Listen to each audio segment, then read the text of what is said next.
Well, hello there, everybody. Good evening. And this is your boy Shrimp once again, back to you for uh, Art with an Adventure.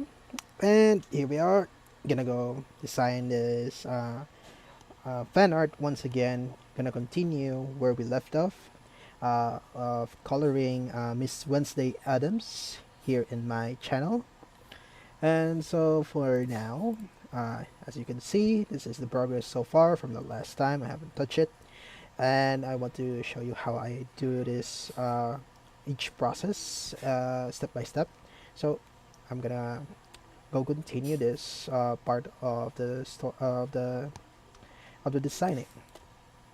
So as you can see, the hair looks really fabulous already, but I am thinking of like adjusting some bit of the bangs over here. mm, but maybe some improvements with the background will do for today also, uh, just to emphasize what parts needs to be more prominent and more uh, easy to look at. Yeah. And also, after explaining this to you guys, I'll be continuing also with the story of the Death Mage who doesn't want the fourth time. Currently, we are on chapter. Where are we? Chapter 94. If you're reading it in Novels.pl, check it out. Wonderful website. And so the title is. Let me see. Just really quick, I'm just gonna check this out. Sorry if there's Chapter noise. Okay, there we go.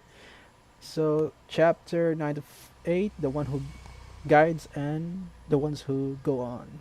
So this going to be something about Vandally's new blessing kind of stuff that was discussed last time when that vampire lord who saw Vandally noticed that he was actually guiding his retainers or his followers to something great, or so, like what's happening to the four colored blades. The main leader of that group is actually guiding his teammates also, but Vandally is doing something really different because he's, as we know, he's also part demonic god right now due to him absorbing uh, some of the demon god's essence or body parts. Right now, he has blood and horns, if I remember correctly, and definitely we're going to have some wonderful improvements to his teammates now that we learned that he's actually guiding them, which actually makes sense because ever since he started interacting with other people and helping them, they're also improving. So we can see that probably in the near future what will happen, or probably this chapter we'll see because due to the title. All right. So yeah, I think that's enough for me of me talking, and let's continue with the story and with the deciding. And yeah, by the way, if you're interested in Hololive right now, they are actually the Indonesian gang or the Indonesian branch is live right now. There are gonna be two lives. They're gonna have a new outfit reveal, something. Their kimonos. Go check it out if you're interested. I'm actually promoting them, man, rather than my stream. But anyway, yeah. So it's interesting that I'm doing the stream at the same time with them. I already want to watch, but I also scheduled this for today. I don't know if I can stream again next tomorrow or something. So that's why I'm here. But yeah, anyway, I already said that it's that's enough words. Time to start the stream. Okay, guys. I'll talk to you guys later. Mm.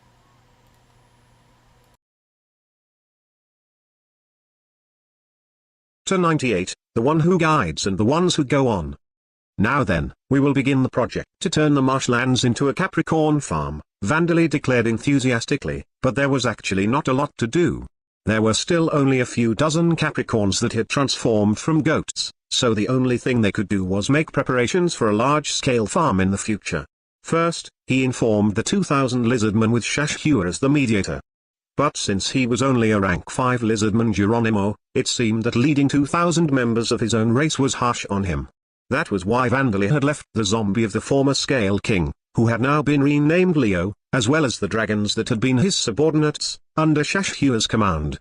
A zombie of the former ruler would be serving him. It didn't have any practical abilities, but this would likely discourage the lizardman from disobeying. Come to think of it, it was my first time creating a zombie out of a dragon, said Vandali. Notchen, the combination of countless bones, groaned unhappily. Notchen, please restrain yourself this time. It seemed that Notchen had wanted Leo's bones, but Vandali had given it Earth Dragon bones to keep him restrained. Vandali still felt unsure about the lizardman, so he had decided to call Bone Man, who had remained in Taylorsheim during the battle of the expedition, to come out and be stationed here for a while along with the Black Bull Knights Order who were mounted on demon horses. Jiayu, please leave it to me, my lord, said Bone Man. Demon horses had the rough road travel skill, so they could run across the muddy marshlands the same as any flat ground. And unlike the horses that they had once been, they could eat anything, so they were easy to maintain. Of course, Bone Man was planning to replace his demon horse mount to Leo once things had settled down in the marshlands. Leo had some difficulties with mobility compared to demon horses, but he was Bone Man's desired dragon zombie. I'm counting on you, said Vandali. Well, while you're here, I'm planning to be going back and forth from Taylorsheim. After all, you are talented, my lord, said Bone Man. There were many things that only Vandali could do, and many other things that others could do, but Vandali could do much quicker and in a much simpler way. Well, this work isn't that impressive though, said Vandali, using Golem transmutation to build barns with the trees produced with plant binding technique as lumber. And then he taught the lizardman how dairy farming worked with 10 of the Capricorns that he had brought from Taylorsheim. Of course, the lizardmen, who had been living a lifestyle of hunting and gathering, were inexperienced with dairy farming. However, there was a race known as lizardman riders who tamed and mounted monsters resembling crocodiles, so they immediately understood Vandali's orders to raise the Capricorns. At first, they had been confused that they would be doing so for milk rather than for combat, however. As their appearances indicated, lizardmen were oviparous, so they were unfamiliar with milk. But that didn't mean that they couldn't drink it. They were carnivorous, but milk provided animal protein, so Vandali had told them to try a cup. While they had been bewildered at first, after a mouthful of milk, they understood that this task was for the purpose of securing a stable food source. Capricorns were a little more intelligent than normal goats, and they were also sturdy and resistant to disease. They ate any algae and aquatic plants growing in the marshlands without specific preferences, so they were popular with the lizardmen as well for their use in dealing with weeds. They then reorganized the lizardmen groups that had become smaller as a part of the battle and made maps. It was possible that small groups of less than 20 lizardmen wouldn't even be able to live stable lives, let alone manage territories, and it would be extremely inconvenient for Vandali to not know how large each village of lizardmen were. The organization of the lizardmen groups went very smoothly because of their fear of Vandali. If they had been humans, various problems could have occurred, but it seemed that the lizardmen had no attachment for their territory. As for the map, Sam had postponed his flying training and taken Chezer and the others around the marshlands to quickly create a map that gave a rough idea of the area's layout. As a result of this work that took multiple days, Vandali gained an idea of how vast the marshlands were. This place is larger than the Heart Noguchi, isn't it? Said Vandali. There wasn't any technology for precise measurements, but the map could be used to estimate how long it would take someone to walk somewhere. When Vandali had been getting the small and medium-sized groups to join him, he had gained a rough idea of the size of the area ruled by the Scale King. From there, they had determined the size of the marshlands, but it turned out that the marshlands were even larger than that. However, it seemed that there weren't any influential monsters other than the lizardmen. The noble Orc Empire was apparently further south of the marshlands, but the marshlands were not attractive lands for the heavy orcs, so they hadn't come to the marshlands before. Vandali wondered how the noble Orc Bgogan had managed to cross the marshlands, but the truth was that he never did. Bgogan had not gone north from the empire he was exiled from, he immediately challenged the mountain range to the west. After struggling and finding a path that even he could cross, he had ended up coming out near the Devil's Nest near Balchburg. Everyone was currently busy organizing everything in the marshlands, so Vandali decided to leave the orc meat buffet in the noble orc empire for later. The empire wouldn't escape anywhere. Leaving that aside, that means that His Majesty is already a being that surpasses the dukes of the Orborn kingdom, said Chazer. No, Chazer, don't know. I believe that is going a little too far. Our population is too small. Even if we take the lizardmen into account, there is too much land, said Sam. The population of even remote city of the Hartner Duchy like Niyaki had a population of around 10,000. Even if the lizardmen were included, Taylorsheim's population was only 6,000. Vandali agreed with Sam, it couldn't be said that he had surpassed the dukes. But the marshlands were a treasury of resources. Plants that looked exactly like lotus roots grew natively and the marshes had fishes resembling catfish, loaches and eels living in them. Also, the lizardman had told Vandali about a place where hot mud came out of the ground. It was possible that this would be Vandali's first encounter with a hot spring in Lambda. And there were 2 dungeons, so it was possible that he could acquire new materials and food ingredients. Lizardmen apparently take 5 years to reach adulthood, so let's take it slow to make the marshlands thrive, said Vandali. For now, I suppose we should go back to Taylorsheim. Doing all of the tasks ahead would have to wait until after a job change. 10 days had passed since the Scale King's defeat.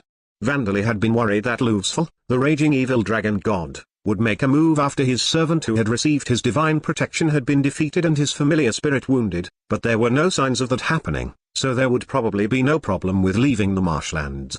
Coming to this decision, Vandali climbed aboard Sam's carriage and returned to Taylorsheim for now, having completed the preliminary preparations for the farm and the creation of a map. Incidentally, Luvsful, the raging evil dragon god that Vandali was wary of in case he was plotting revenge, was writhing in agony as he desperately fled the southern region of the continent. I can't stay and gather servants in a place where a monster like that exists. I'm going back to the Dark Continent. The lizardmen who had been his subordinates hadn't known this, but the Scale King who had the divine protection of the raging evil dragon god had actually acquired a superior version of familiar spirit descent, the spirit clone descent skill, allowing him to temporarily have a spirit clone of the god he worshipped descend upon him. Familiar spirit descent couldn't even compare to spirit clone descent's effects, but during the descent, the spirit clone had been shot and killed by an absurd attack, inflicting quite a deep wound in Luvsful.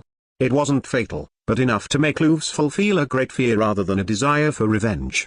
He fled to his original base that was the Dark Continent, where all of the land and surrounding seas had become devil's nests, feeling no regret for the loss of several thousand of his believers. Vandali, who had returned to Taylorsheim, was in the job-changing room on the 2nd floor of the trading post where explorers gathered to exchange goods. With this, he would join the ranks of the champions, but he didn't know how to feel about this.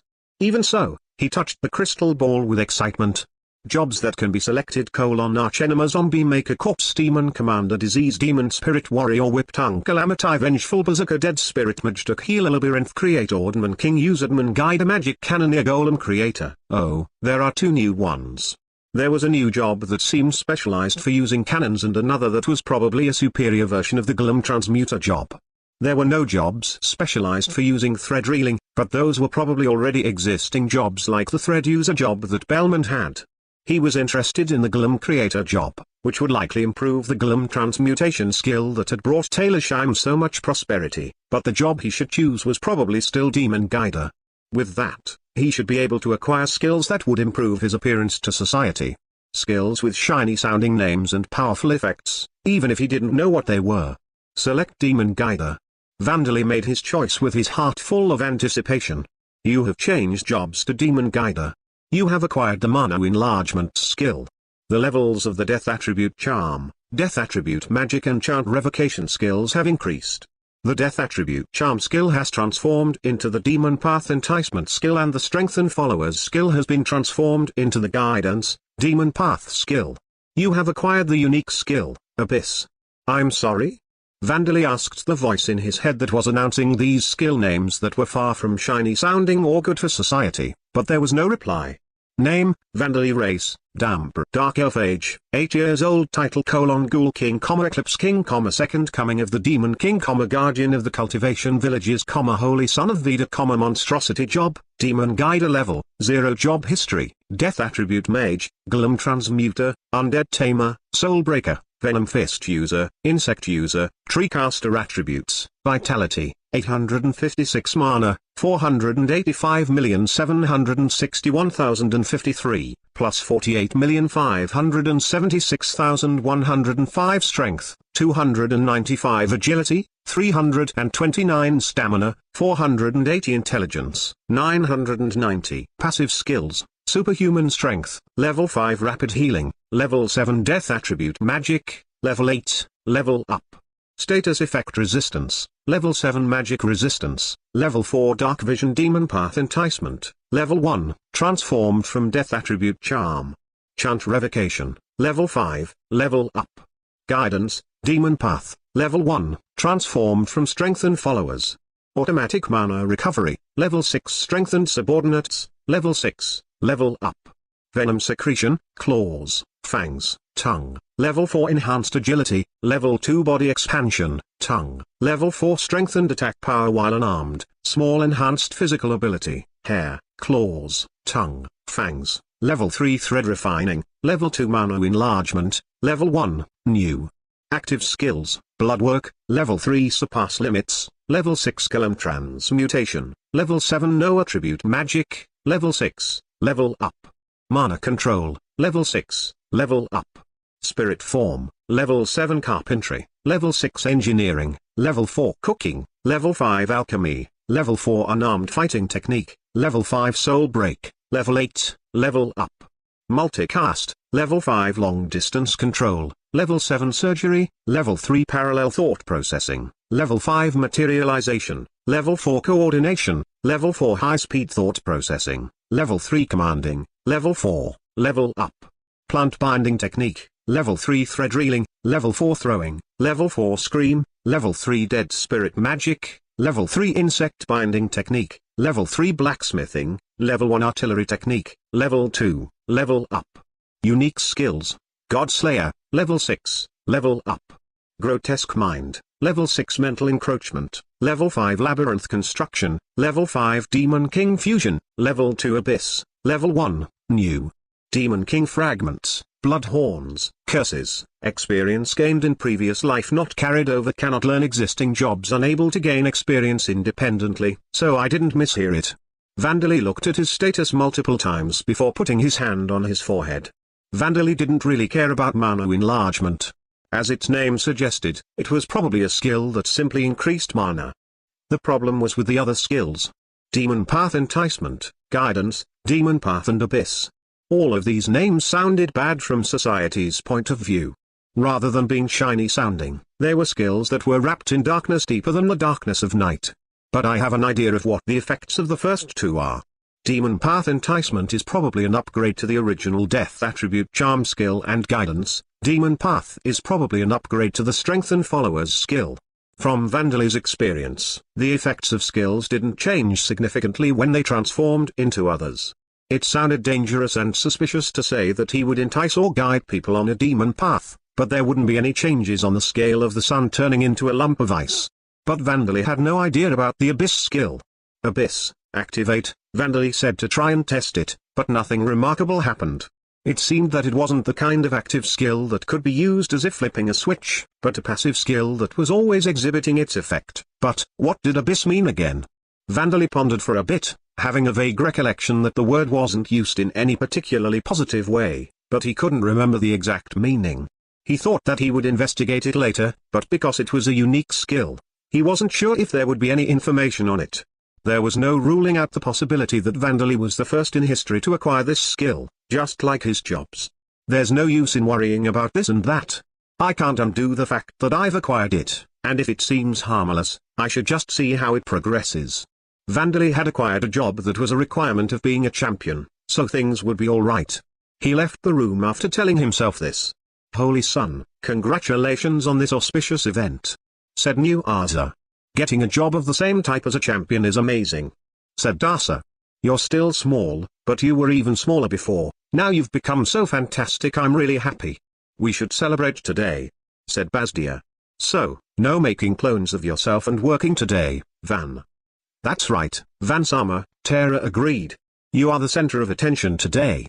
Vandali had been caught by everyone who had been waiting outside and taken to the meeting hall where a party had been secretly prepared.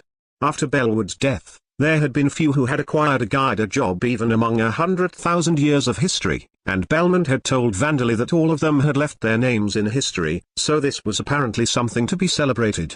In fact, in other nations, massive events were held if it became known that there was someone with a guider job. Not only would such people become heroes, but they were likely to even join the lower ranks of the gods, so the appearance of these people was to be celebrated. If that person was the nation's leader, everyone would be wildly excited. The people of Taylorsheim celebrated Vanderlei's job change to demon guider in a much more modest way. The person being celebrated didn't notice that, however. "All right, now for the sweets," Vanderlei began. "They would be delicious, but you don't have to make them, Your Majesty." "Well then, soup, we told you, King, you're not allowed to multiply." "Well then, just a quick, simple dish, a ba." Rapisage groaned as she grabbed Vanderlei's spirit form that had escaped with out-of-body experience and forced it back into his physical body. "You're not allowed to move," said Porvino as she pinned him down. Vanderlei completely gave up on resisting. The dreamer's senses and limbs were in a hazy state, but they were aware that there was clearly something near them. That thing was like a person, like a beast, enormous yet small, unsightly yet beautiful. The dreamers didn't know what that thing was. However, they could never reach that thing on their own. When they tried, it walked away at a pace that seemed as if it could be caught, but they could not. They could stay there and watch it go, or distance themselves from it. But before they knew it, that thing had come close to them again. People having this dream began appearing among Taylorsheim's people. One let that thing ride them and flew through the night sky. One became a wall to protect that thing. One wished for a form that could be of aid to that thing. Some wished for that thing to give them something that it could grant them, and were delighted with the change that occurred. Some simply felt at ease by being next to the thing. And when they woke, they shed tears with the unfilled emptiness and despair that they felt. But Vanderlei never had this dream. In his divine realm, Rod Corty was monitoring Vanderlei by looking at the records from the humans and dwarves that had migrated to Taylorsheim, but, with signs of something being cut, the images stopped. This didn't stop at only one person. He became unable to see the records from more and more people. What does this mean? Were they turned into undead? No, could this be? An unpleasant thought ran through Rod Corty's mind. As if to inform him that this thought was correct, an alarm sounded from his circle of transmigration system. The ones living in Taylorsheim who belong to my system are leaving it and moving to another, most likely Vida's system. The next day, Vanderlei needed to procure undead to examine his demon path enticement and guidance, demon path, so he was thinking. Examine his demon path enticement and guidance, demon path, so he was thinking of finding some in the wild or making his own. Suddenly, he heard a familiar laugh and the turning of wheels, so he stuck his head outside the window. "Botchan. Please observe." Sam's carriage was running through the air.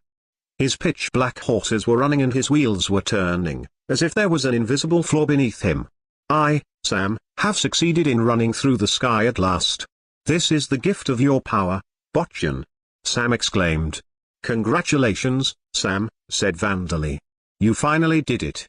But is it really a result of my power?" Vanderlei knew that Sam had put in a lot of effort into achieving a goal that could even be called reckless. He was happy and proud that this effort had paid off.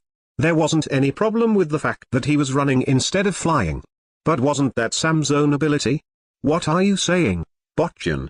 My rank increased after you acquired the guider job." "This is most certainly a result of that. Indeed, given the timing, this could be the case. And there are others who have gained power as well," said Sam. "Eh? Who?" Vanderlei asked. "I will explain, so please get in," said Sam. "Okay." Vanderlei used flight and flew into Sam's carriage. His spirit form horse that had become even more sinister, with a pitch-black mane and eyes as crimson as pools of blood, took Vanderlei outside Taylorsheim. However, Vanderlei noticed something unusual before they arrived at their destination. "There's a new fort outside," he said. At first, he thought that it was probably Notchen. Notchen, who had absorbed and fused with multiple bones, was now as big as a large fort. However, as they drew closer, Vanderlei realized that there were numerous skeletons that he had never seen before striding around it.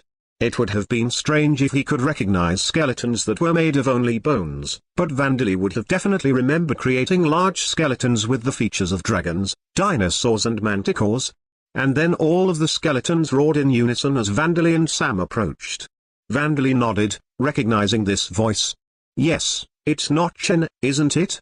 It seemed that fort made of bones and the skeletons were all part of Notchen. Yes, said Sam. It seems that skeletons emerged separate from Notchen's own body after its rank increased, and it is able to control them.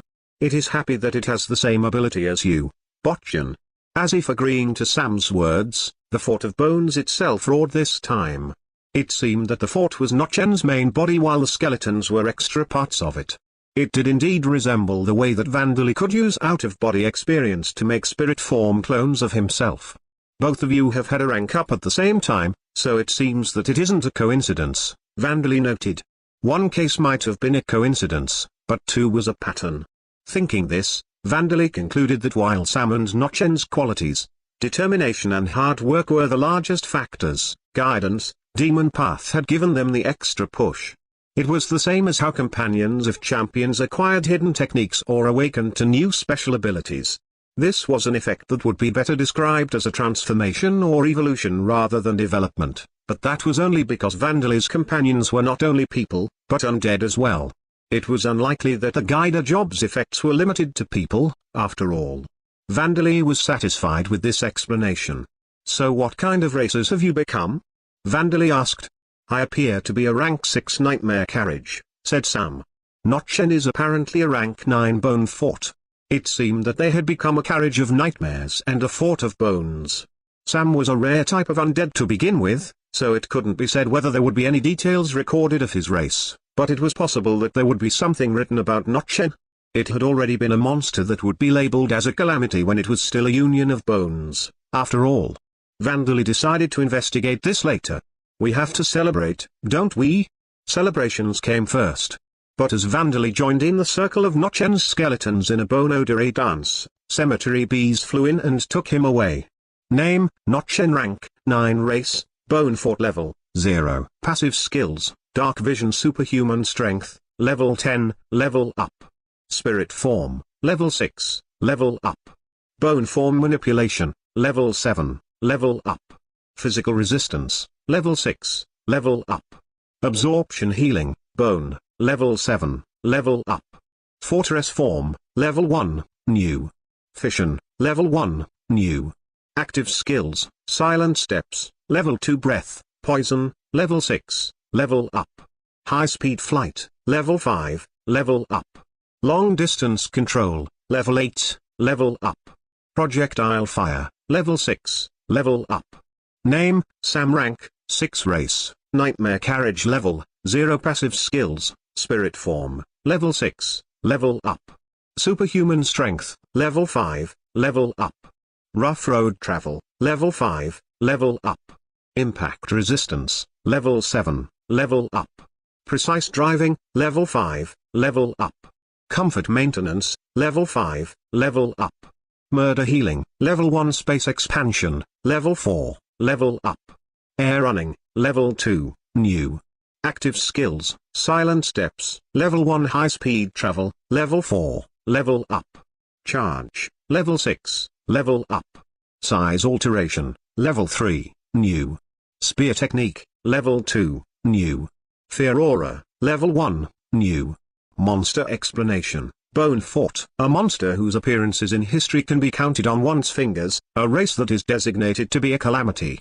Its enormous, fort-sized body is completely made of the bones that it has absorbed, and those bones can form skeletons that can act independently.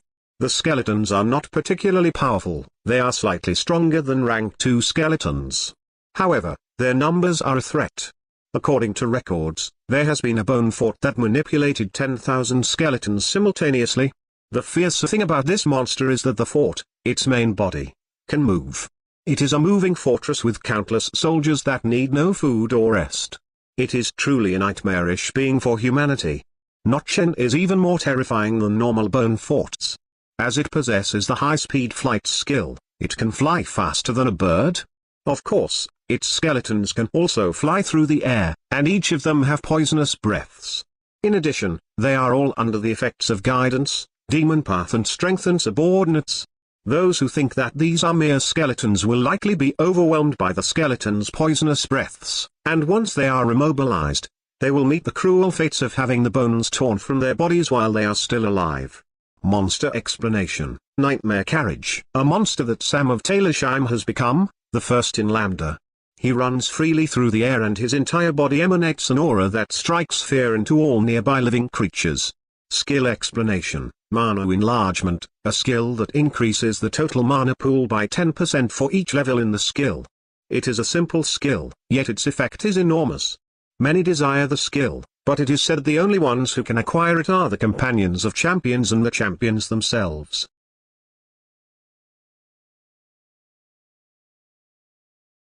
Chapter 99, The Changing Omens and Citizens. The cemetery bees flew in and grabbed Vandali, who had joined a circle of Nochen's skeletons in a Bonodori dance to celebrate Sam and Nochen's increase in rank. "I kind of want to eat breakfast soon," Vandali told them. Buzz buzz buzz. It seemed that there was a pressing matter. The cemetery bees did not stop for Vandali's hunger. Vandali could understand the intentions of the insects that he had tamed to some extent, but he couldn't understand them completely. He possibly could if he used his spirit form to fuse with them, but the queen is calling. Calling, the queen is. Vandali only knew that the queen bee was calling him. These will be monsters. The thoughts of each individual worker bee were too simple to have a conversation. Incidentally, Sam and Notchen had simply waved their hands goodbye as Vandali left. Since he was hungry, Vandali started eating vegetables that were growing from his arm with the plant binding technique skill. And then they arrived at the cemetery bee nest that seemed to have grown even larger. Buzz buzz buzz. A cemetery bee soldier, 3 times larger than a worker bee, flew towards Vandali. Cemetery bees lived in a similar way to normal bees and ants, but experience points were not shared among all of the bees in the group. Even if they hunted enemies, only the individual bee that had done the hunting would receive experience points. The cemetery bees going from being worker bees to soldier bees from their rank increasing would take the opportunity to separate themselves from Vandali and begin guarding the nest. This was an instinctual desire, so there was nothing to be done about it. Vandali understood that the protection of the nest and queen was the most important thing for bees, so he only equipped worker bees in his body with the insect binding technique skill. The problem was "I've told you, not raw," Vandali protested. The soldier bees were holding caterpillar dangos in their forelegs. Vandali wasn't reluctant to eat bugs, but it seemed that he disliked eating them raw. Feeling hesitant to use fire inside the nest, in the end, Vandali decided to simply accept the caterpillar dangos without eating them. "What if I had my hair in dreadlocks?" Vandali said, voicing a thought that had suddenly occurred to him. Darsa blinked. "Vandali, we don't know what dreadlocks are, so I don't know what kind of expression I should be wearing. It's a hairstyle like this." Vandali used thread reeling to change the shape of his own hair into dreadlocks to show his mother Darsa, who had been tortured and burned to death at the stake and now currently resided in a small bone fragment as a spirit. He had a lot of hair to work with, suitable for having in dreadlocks. Having his hair bundled together felt pleasant against the back of his neck and his pointed ears, too. Vandali thought that perhaps he should have this hairstyle until autumn came. "Wow, it really looks like there are white caterpillars attached to your head," Darsa remarked. "Is dreadlock a word for caterpillar on Earth?" "I don't think so," said Vandali. Foreseeing a misunderstanding that couldn't be considered a joke if it spread, he quickly returned his hair to normal. Meanwhile, the queen bee, who was even larger than the soldier bees, approached, accompanied by numerous other bees. She didn't appear to be in such a desperate state that she needed to call Vandali here so desperately. Buzz buzz buzz. Click click click. With her wings beating and her jaw and exoskeleton making noises, the queen bee turned as if dancing. "I see. And then?" Vandali nodded and prompted her to continue. Seeing this exchange repeat itself several times, Darsa shuddered as she whispered to herself. I don't understand. What is a mother supposed to do at a time like this?" She didn't know what her son and his friend were talking about. What was she to do? This wasn't a rare concern for a parent raising a child, but what was the correct answer when that friend was an enormous insect? She requested an answer, a translation, from her son. "She is saying that she wants to be reborn in an egg that she is about to lay in order to evolve further," Vandali explained. "I see," said Darsa. But is increasing her rank not enough? She still has time to live, doesn't she? Every monster in Lambda could gain experience points, reach level 100 and then increase in rank once they met certain conditions. Thus, an increase in rank was certainly possible for the Cemetery Bee Queen as well. What reason was there for the Queen Bee to abandon her current life and ask Vandali for a pseudo-reincarnation? I've asked that as well. She's apparently received guidance, said Vandali. You mean from the guided job? Dasu asked, surprised. Vandali nodded. I don't remember giving her anything like that, though. Sam and Notchen had received its effects immediately, so it wasn't strange to think that the cemetery bees were under its effects as well. However, it was strange that Vandali, the one who had supposedly guided them, had no memory of doing so. In legends and heroic tales, the champions with the guided jobs had given people instructions, taught them the correct path to follow, strengthened their friendships and bonds with their followers and overcame the point of life and death together. The effects of the guidance skills on the followers were said to be a result of having experienced such events. In Vandali's case, he had simply had a feast with everyone on the first day that he acquired the job.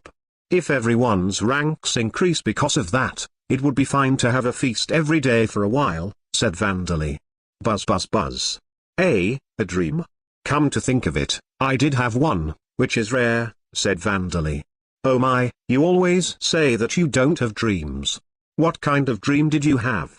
Dasu asked. It was a dream where I was walking in a dark place on my own, and just as I was feeling lonely and wondering if anyone would come, everyone gathered around me and we played together, Vandali replied. He had been taken for a ride through a starless night sky, guided to a sturdy fortress, among other things. Now that he remembered it, it was possible that those were Sam and Notchen. Fufu, it's good that you had a nice dream, isn't it? Said Dasa, smiling at her son. This had resulted in the birth of a nightmare carriage and a bone fort. From the perspective of the Church of Elder, which was hostile to undead, and the Adventurers Guild that would send out requests to exterminate them, it was a nightmare rather than something to smile about. In any case, if I guided them, I can't stop those who answered me, said Vandali. I'll do as they ask of me. The Queen Bee gave a happy click of her jaw as she gave birth to a single egg into Vandali's outstretched hands. Well then, let us meet again, Vandali said. He extracted the Queen Bee's soul. He had thought that it would be difficult to extract a soul from a living body, but because the Queen Bee herself had agreed to it, or perhaps this was another effect of guidance, demon path, he was able to extract it smoothly. The semi-transparent, white egg shaped like a grain of rice that was already the size of a human baby, now contained the soul of the Queen Bee. The body that she had been living in up until now fell to the ground. By the way, Vandali, who's going to take care of that egg? Dasu asked. The cemetery bees, huh? Vandali looked around to see that the other cemetery bees had returned to their daily work. After using preservation to prevent the Queen Bee's body from decomposing, Vandali ended up holding and raising the egg. To think that I would be raising a second child so quickly.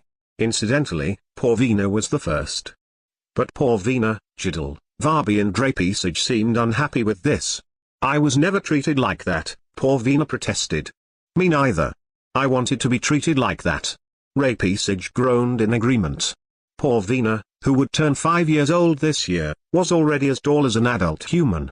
Even if her size was disregarded, she looked like an 8-year-old child.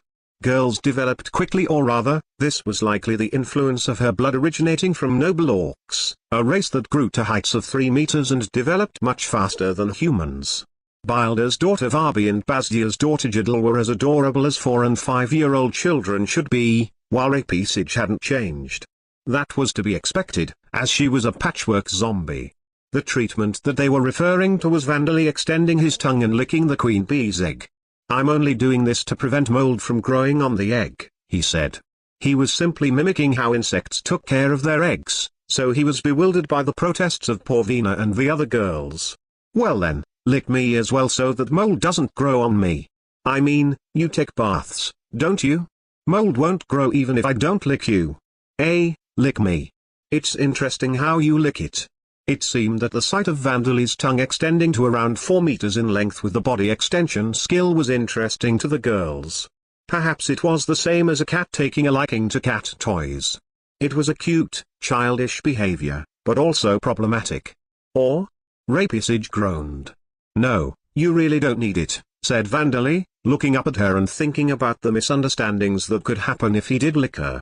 Rapisage had the wings of a pterosaur, a tail extending from her hips with a cemetery bee's stinger on the end, the arms and legs of ogres past the elbows and knees, a sensual woman's body and the face of a beautiful young woman. It was only natural for Vandali to feel hesitant to lick her. In Talersheim, the fact that she was undead or that there were stitches all over her body weren't going to be accepted as excuses. I am sorry to interrupt your conversation, but may I have a word, Dana-sama? Belmond, who had been instructed to come to Vandali's personal workshop beneath the castle, seemed disturbed as she called out to her master who was, for some reason, surrounded by children while taking care of an insect's egg. It seemed that these circumstances were within acceptable limits for Belmond. No, there was something else nearby that she was more curious about. Ah, Belmond, thank you for your hard work, said Vandali. I was thinking of having you look over your surgery plan. It's Belmond. Porvina exclaimed. Hi, said Jadal. Hello, Oju-samas, said Belmond, greeting the children. So, Dana-sama, that surgery plan, could you be referring to that thing? That thing that Belmond glanced at pointedly was an object that had been placed next to her former master Turnisha, who was now live dead inside a capsule, submerged in a mysterious fluid. It resembled a female mannequin made of white stone. It had been elaborately made, it had no face, but it looked as if its arms and legs could move at any moment. It was the same height as Belmond with arms and lengths the same length as hers, while the bulge in its chest and around its hips were about the same as the live-dead Turnisha. Yes, Vandali said. Seeing that he showed no signs of guilt whatsoever, Belmond clutched her chest.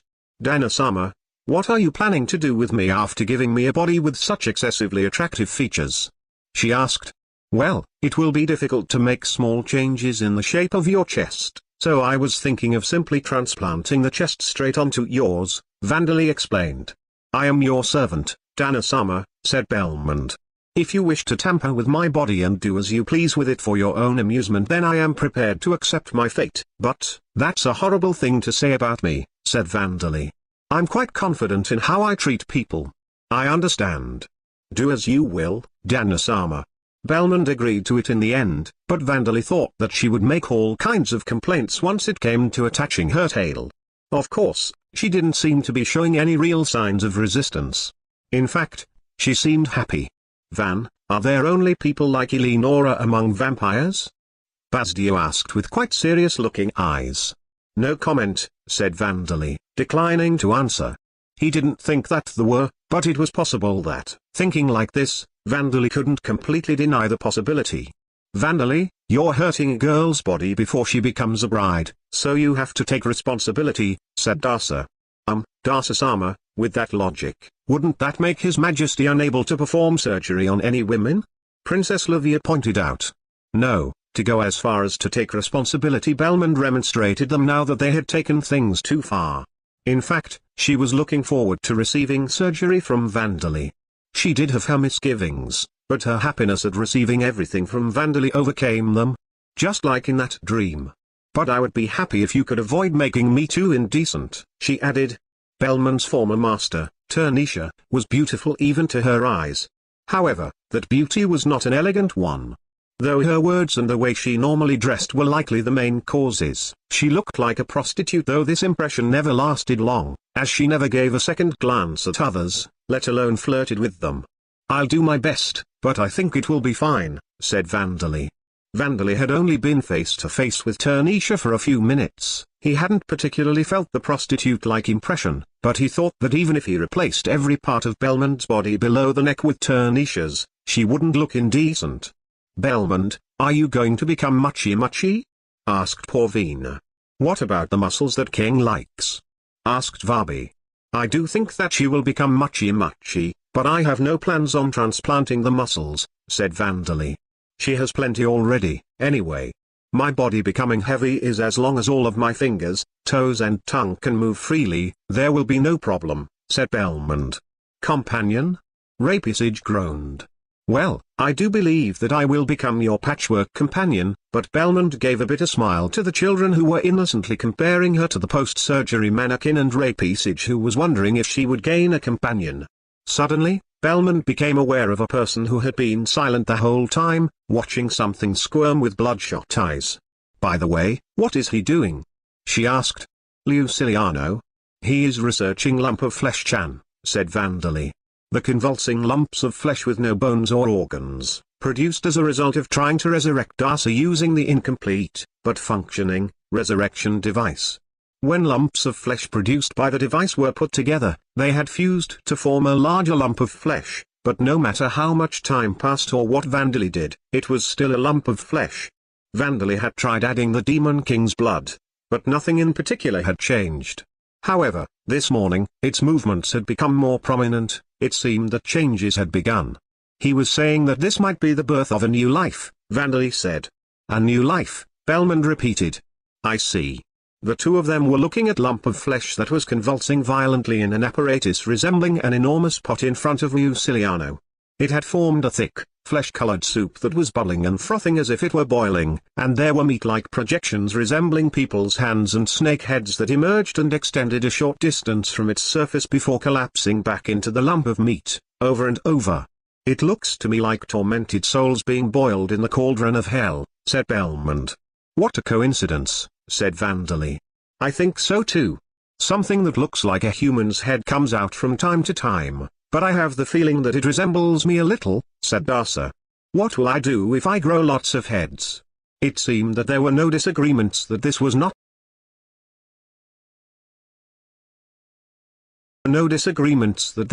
the birth of a new life, but the sight of dead souls trying to crawl out of hell. Vandali couldn't see its status yet, and the appraisal spell only gave him a mysterious, convulsing lump of flesh, so it was still unclear as to whether it was a living creature or not. "How is it even staying alive, Your Majesty?" Princess Livio asked. "It doesn't even have a single organ, let alone bones. We gave it some food from time to time," said Porvina. "It eats really happily when we give it meat." Jadal added. It seemed that the two of them had been feeding it. "It really ate," said Porvina. Despite not having a mouth or stomach, being made of nothing but meat until Vandali gave it blood, lump of meat-chan apparently ate food. It was likely through the same mechanism by which unicellular organisms absorbed food.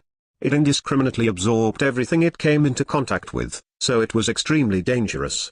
It was probably best that Vandali created an enclosure around it so that the children wouldn't fall in. "But it doesn't eat vegetables," said Jadal. "Even if we feed it a live frog, it just spits it back out," said Porvina. "Even if we scold it and tell it that it will never become big if it's too picky, it won't listen." "I see, so it seems that it doesn't eat living things," said Vandali. It didn't have ears or a head to listen to scolding, but it was possible that it was relatively safe.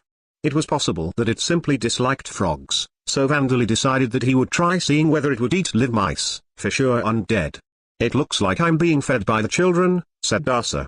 "And I'm being given frogs." It seemed that she was a little shocked by the fact that lump of flesh-chan, who was a failed attempt to recreate her, was being fed. "Well, Mom, frogs are delicious," Vandali told her. But despite the expectations of Luciliano, who was engrossed in his research, lump of meat-chan still wouldn't become a living creature. Whether it is a monster or a person, it seems that there is something missing for it to become a living creature, Luciliano concluded as he reverted his research on lump of meat-chan to plain observation. Around the end of September, when temperatures were starting to drop, the road between Taylorsheim and the large marshlands to the south was completed. Since this was necessary for transporting dairy products, fish, lotus roots and other things in the future, waves of attacks had been conducted to clear the forest of enormous ferns that was in the way, and Vandali had flattened the ground and used Gillam transmutation to lay stone tiles to create a road. In times of emergency, the stone tiles would get up and fight the threats, and even if they were damaged in such situations, they would reabsorb the broken pieces and repair themselves. It was a truly maintenance-free highway. There was no need to worry about bandits, but it was a highway crossing a devil's nest where monsters more dangerous than bandits would appear, so these functions were necessary. Of course, the monster numbers in the southern forest had already been reduced drastically, so it was possible for the highway to become a normal highway in a little over a decade from now. Now that Vandali had dealt with the aftermath of the Cream expedition and performed the necessary work for future development, Vandali was now busy with something else. That thing was, "Now then, we'll begin the Universal Conscription Campaign," Vandali announced. "The training of Taylorsheim's non-combatants. As I explained previously, this campaign's purpose is to make everyone strong enough to at least kill a normal soldier, said Vandali. That's different from the universal conscription that I know of, whispered Lena, the former irregular employee of the Adventurers Guild, current receptionist at the trading post and Fester's lover. Taking no notice of her, Vandali continued. As you know, Taylorsheim is surrounded by devil's nests, and we could be attacked by the Mage Shield Nation and the Amid Empire. I want everyone to do a little training to prepare for such times. We've heard that, but even if we level up, we won't become much stronger, said Ivan, who was working hard as a stonemason once more after his family had gained an additional member. As he said, ordinary people with creation-oriented jobs would not see large gains in attribute values even after leveling up.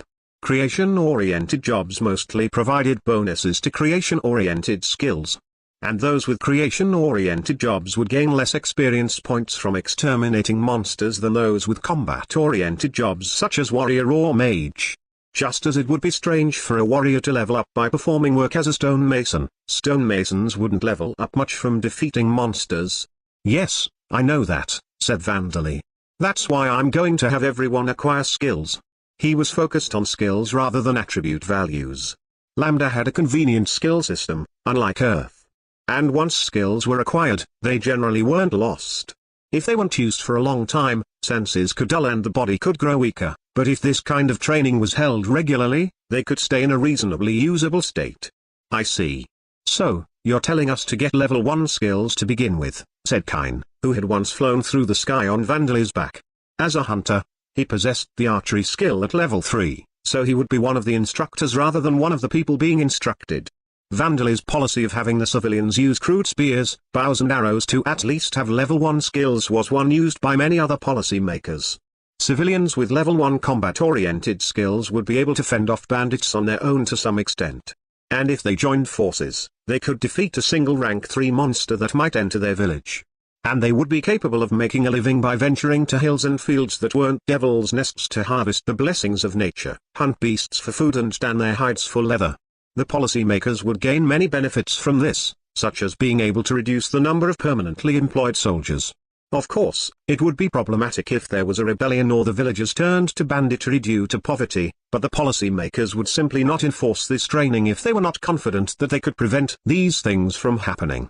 Vandali's objective was simply to increase the citizens' ability to defend themselves, however.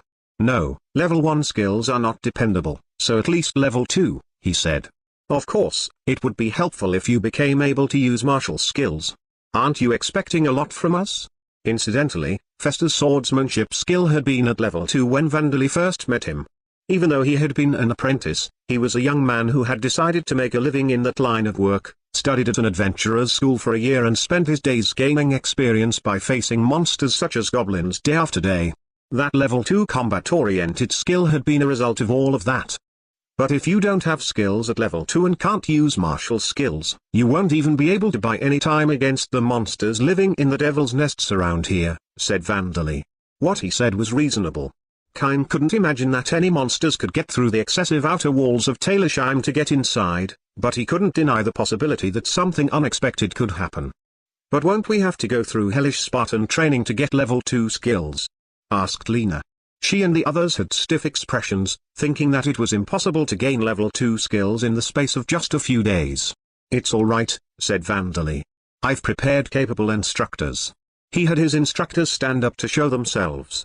The instructors that appeared with clattering sounds were suits of armor that Lena and Ivan both recognized. Indeed, just suits of armor. They are living armors that I made out of the former Red Wolf Knight's order, Vandali explained.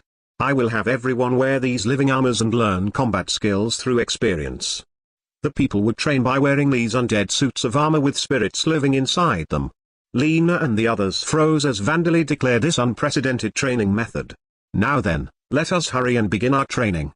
I must quickly acquire a level 2 skill and return to my work of making something out of Vansama's horns, said Terra as she glanced back at everyone else before beginning to choose the instructor that she would wear.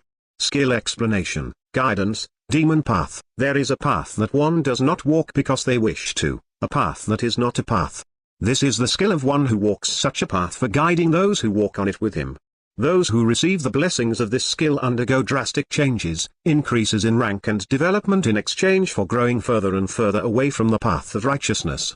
They are not evil, they are simply different beings rather than being good or evil. Ordinary people would think of the possessor of this skill and those who follow its guidance to be fearsome beings, be repulsed by them, and the sight of them would appear to be total chaos. It is a skill that transforms from strengthened followers after acquiring the demon guider job, so the effects of the strengthened followers skill is included in full.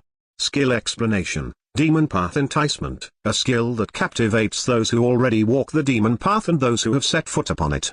A skill that beckons those who walk the path of righteousness to the demon path. It is, so to speak, a devilish skill, and those charmed by it indulge themselves in the skill's possessor as if they have fallen into addiction. It is a skill that transforms from death attribute charm after acquiring the demon guider job. The skill's area of effect is increased, and once under its effects, it is difficult to resist.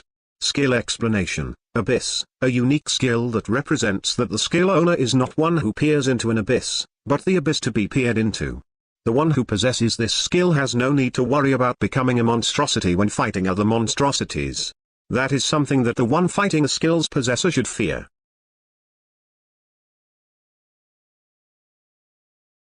Chapter 100, Dungeon clearing is effective against back pain.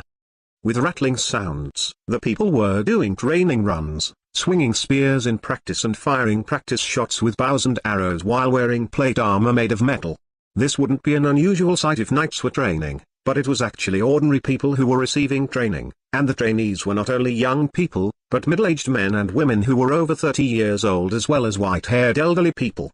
Perhaps because they normally made their livings through physical labor such as working in the fields, stonemasonry or carpentry, they didn't appear to be weak. Still, performing vigorous exercise while wearing metal armor that was dozens of kilograms in weight should have been tough on them. Phew, my body is so light. It's like I've grown wings. It's like I've grown younger. Training is pretty fun, isn't it? However, these ordinary people were experiencing the pleasant sensation of sweating it out, as if they were enjoying some casual sports. Inexperienced knights would certainly lose their confidence if they saw these people. Such inexperienced knights would likely regain their confidence once they heard the voices of the suits of armor that the people were wearing. However, you have excess tension in your body. Relax more. We'll work on your form from the beginning one more time. Ready stance, thrust, come back into ready stance, sweep. The people were training while wearing living armors, undead consisting of suits of armor haunted by spirits. This training method is more effective than I'd expected, remarked Vandali, the proposer of this idea. He gave a satisfied nod as he watched everyone enjoying themselves. The living armors that now housed the spirits of the former knights of the Red Wolf Knights Order from the Hartner Duchy who had worn them while they were alive had mostly regained their spear technique and archery skills. They were level 4 on average, better than most but not first rate, but this was enough for them to be instructors for the ordinary people from the former cultivation villages. Also, the living armors were essentially powered exoskeletons for the people wearing them, so they could train for long periods of time while retaining their stamina. This also allowed the living armors that were teaching them to be sensitive to what kinds of tensions and muscles needed instructions, allowing them to demonstrate their leadership abilities. And, of course, they were suits of armor, so they also protected people's bodies. Living armor training drills. Let's keep doing this from now on, said Vandali. Can't you make an exception for me? Lena begged with red cheeks. She was wearing a living armor as well, so it wasn't that she was particularly tired. I don't think that you need to be so embarrassed, said Saria, the magic high-leg armor that Lena was wearing. There hadn't been enough living armors of the Red Wolf Knights Order, and there hadn't been any that matched Lena's size. It isn't as if you're wearing me over your bare skin, Saria pointed out. That's true, but it's somehow still embarrassing, said Lena. Lena was wearing Saria over simple clothes that were easy to move in, but Saria's design left Lena's cleavage, navel and back exposed, which appeared to be the cause of her embarrassment. At least let me wear a cloak over the top, Lena insisted. But that will make it hard to move, you know, said Saria.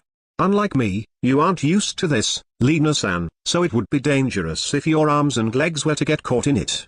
Saria couldn't understand why Lena was so embarrassed. The problem was the shape of Saria's own body. She had stopped being a human around 7 years ago. The things she considered embarrassing had changed drastically from when she was alive. But Saria's words weren't wrong. Wearing a cloak that covered the body could cause problems for an inexperienced beginner like Lena. Saria would do her best to try and prevent injury, but she wasn't perfect, either. "Aren't you the one who chose Nasan over me, saying that she's better?" asked Rita. "Indeed," said Terra, who was wearing Rita because of a lack of living armors of suitable size, just like Lena. "There is nothing to be so embarrassed about." And Terra wasn't even wearing Rita over her clothes like Lena, she was wearing Rita over the undergarments that Vandali had created in experiment. It was the kind of undergarments that clung tightly to the body like a second skin, allowing for unobstructed movement, and while it didn't expose anything, the shape of her chest and waist were clearly visible. "Just like me, you are not exposing your skin," said Terra. She showed no signs of embarrassment despite wearing clothes that, in some ways, were more arousing to members of the opposite sex than having her skin completely exposed. Despite being formerly human, she had completely absorbed the ghoul's preference for wearing highly revealing clothes. I've started to feel that it's not really something to be embarrassed about," Lena said. It seemed that she had changed her mind after seeing Terra showing no signs of embarrassment despite her deep cleavage drawing the eyes of men other than Vandali. Perhaps it was similar to feeling more calm after seeing others in a more panicked state. Of course, Terra had tied a ribbon from the top of her undergarments so that her thick, muscular arms didn't stand out. It seemed that she was embarrassed not by her chest or waist, but by her upper arms. Feeling slightly disappointed about this, Vandali began producing strings from his mouth. "Should I add some decorations to make it harder to see your body?" he suggested. Since Terra wouldn't always be by Lena's side, he quickly knitted something with thread reeling. He also felt apologetic towards Festa for making his girlfriend so embarrassed. Incidentally, Rita, whom Terra was wearing, was in a bad mood. This had begun when Terra had said, "It is a little tight around my chest. Can you not adjust it a little?" As to be expected of you, Terra-san. "It seems that I cannot defeat you in size just yet," Rita said. "Rita, Terra-san's abdomen is just as large to make up for it, but Nasan, those are abdominal muscles, not fat." "You too, I can hear you clearly," said Terra. Lena and the others became accustomed to moving while wearing the living armors after around an hour of warm-up exercises. Now they were going into the A-class dungeon that Vandali had created to test his labyrinth construction skill, named the Ghoul King's Experimental Grounds. Of course, they weren't being told to polish their skills in real battles right away. "Now then, begin," Vandali ordered. "All right," said Ivan, thrust his spear towards a kobold despite feeling a little scared. The tip of his spear pierced the chest of the kobold that was standing as still as a wooden dummy, emerging from its back. The others were also thrusting their spears and firing their crossbows at unmoving monsters. The monsters made no attempts to avoid the attacks and simply fell to the ground. "We defeated them." "My arrow hit?" "I've exterminated goblins before, but now I've beaten an agile kobold." "Ugh, it feels more unpleasant than I'd expected." There were those who felt exhilarated by the sensation of gaining experience points and the sense of accomplishment, and others who grimaced at the feeling of killing living creatures made of flesh and blood, humanoid creatures, even if they were monsters.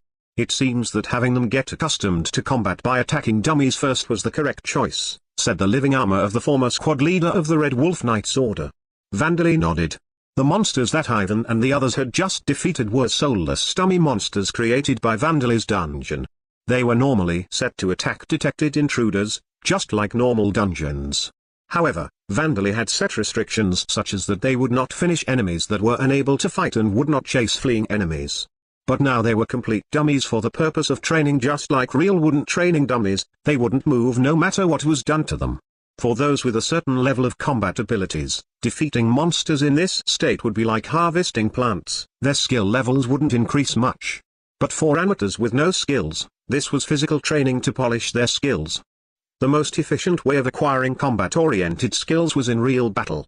This was because defeating enemies while using weapons would grant large amounts of experience points.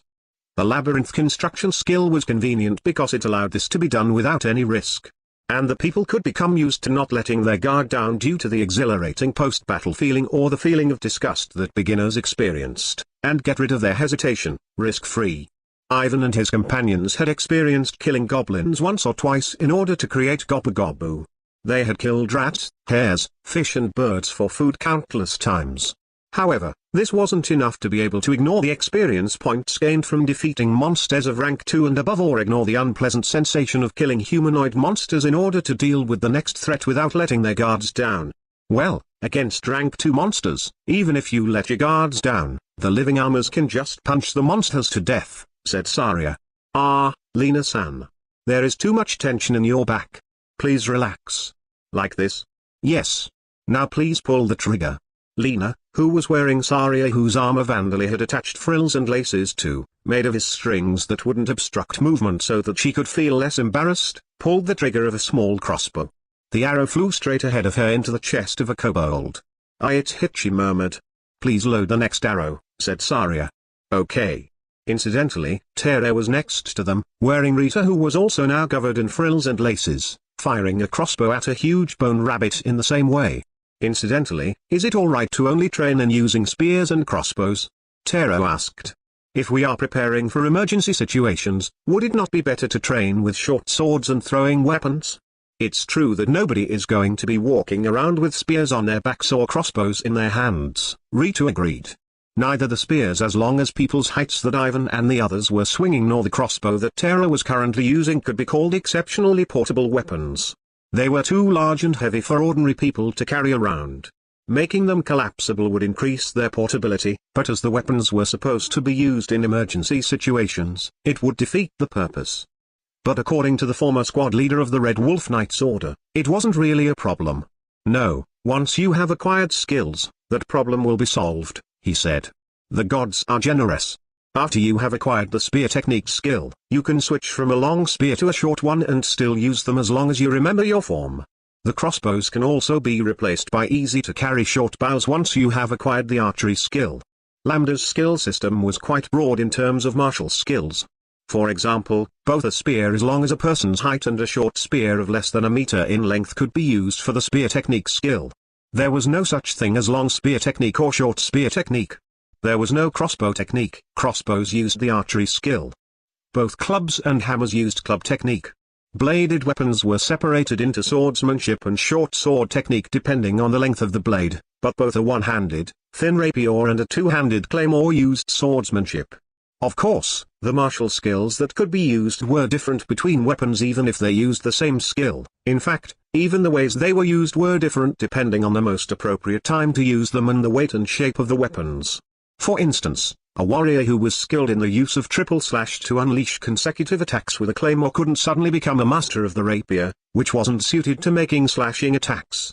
That was why it was considered best for those who were soldiers and knights by occupation to learn to start off using the same weapons as the ones they would be using in the future.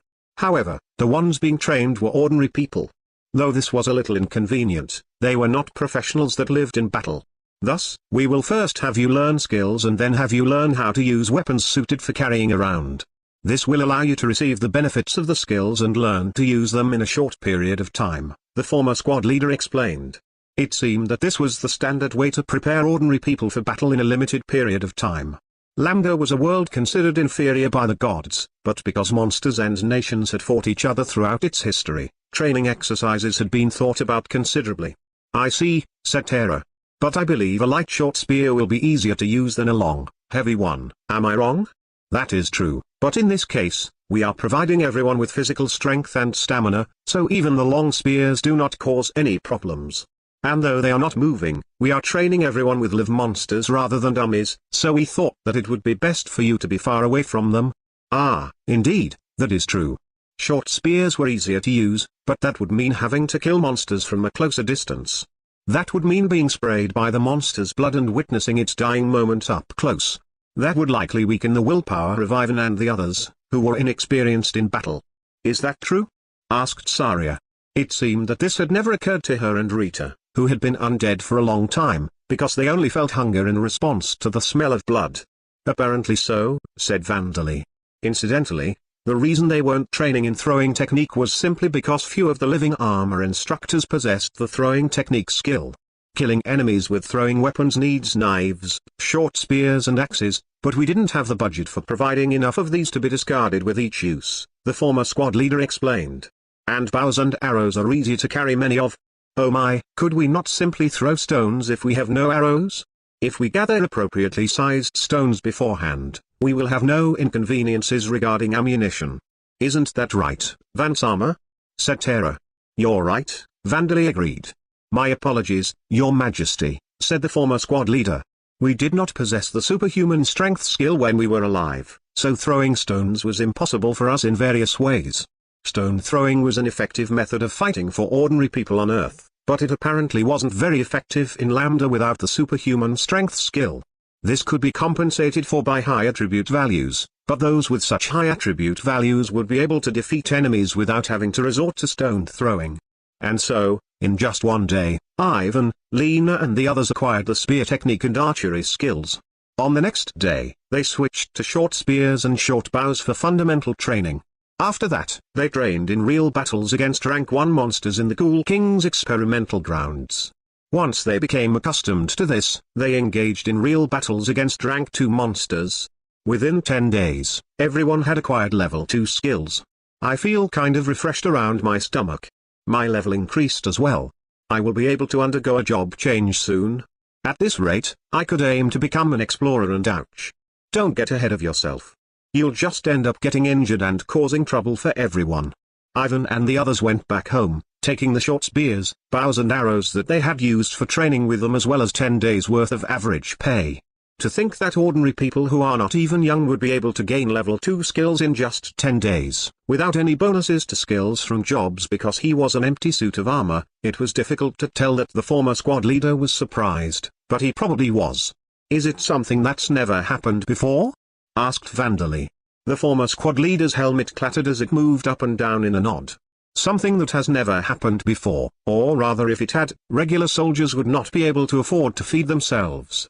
There would be no reason to pay high wages to those with skills that could be attained by amateurs in the space of 10 days. It was generally expected that the average soldier would have combat-oriented skills at level 2. It wasn't that this was a standard that had been decided upon for regular soldiers. It was simply that level 2 was where their skills settled at as a result of various circumstances. Those circumstances were the quality and amount of their daily training and experience in real battles. Even soldiers didn't spend every day fighting. Their jobs included policing, escorting, patrolling and desk work as well.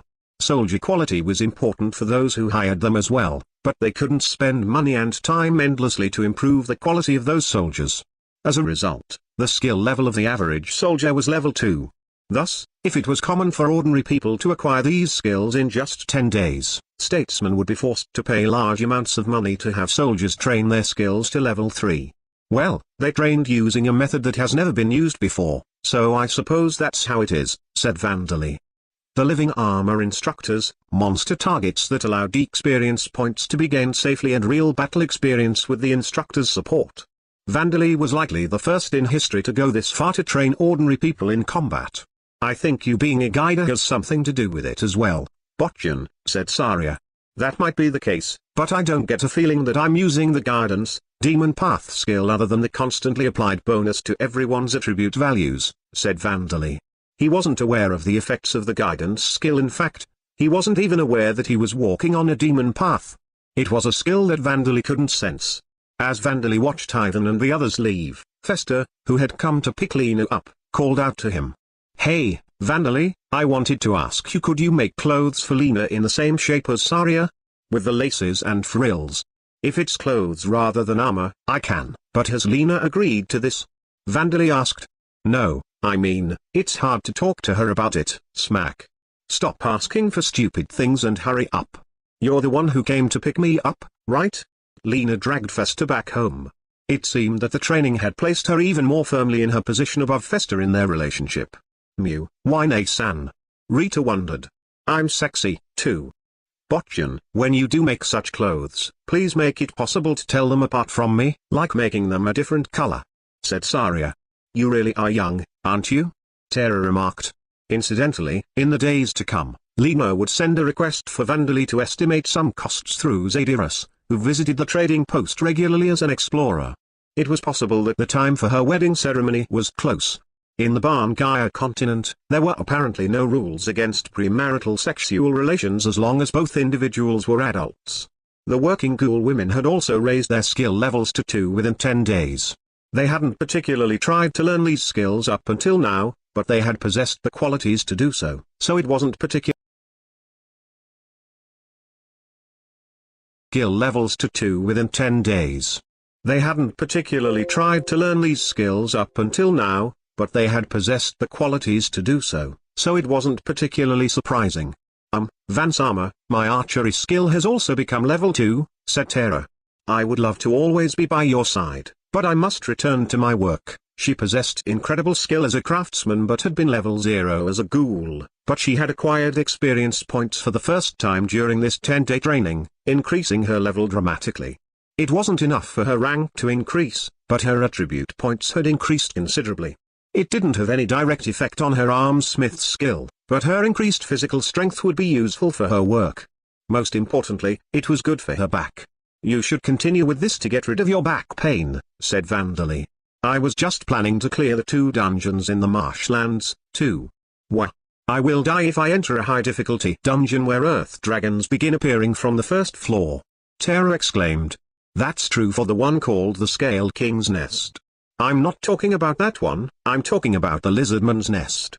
A D-class dungeon is only one class above the Ghoul King's experiment grounds, so it will be fine for you as you are now, Tara-san, said Saria. We'll support you as well, said Rita. The two of them had decided that Tara would be able to follow Vandali in his conquest of a D-class dungeon as long as she was just staying behind and firing arrows. In fact, the boss fight would be difficult with a skill level of 2, but it would be enough to deal with the monsters they would encounter in the upper floors. And Tara's attribute values alone were equivalent to a D-class adventurer's. But that dungeon is not one that you created, is it, Vansama? The monsters will attack us normally. Tara protested. It seemed that a different level of determination was needed to go from practicing real battles to actually fighting them. It will be fine, Vandali reassured her. We'll protect you. Do your best so that your rank can increase. Tara seemed dissatisfied, but finally agreed. Very well. Very well, so please say it one more time. Say I instead of we. It will be fine because I'll protect you, Vandali said. Yes, Vansama. The reality, however, was that Vandali could solo clear a D-class dungeon with ease. Ghouls act like maidens despite their age, don't they? Rita remarked. But Rita, wouldn't you like him to say it to you as well? Said Saria. It's not like I'm not interested, but we're suits of armor, aren't we? I feel like suits of armor being protected is quite a contradiction. That is true, the conflict between a suit of armor's heart and a maiden's heart. A difficult problem. Is it really difficult? Vandali asked, confused. He was willing to say it as many times as they wanted if it would make them happy.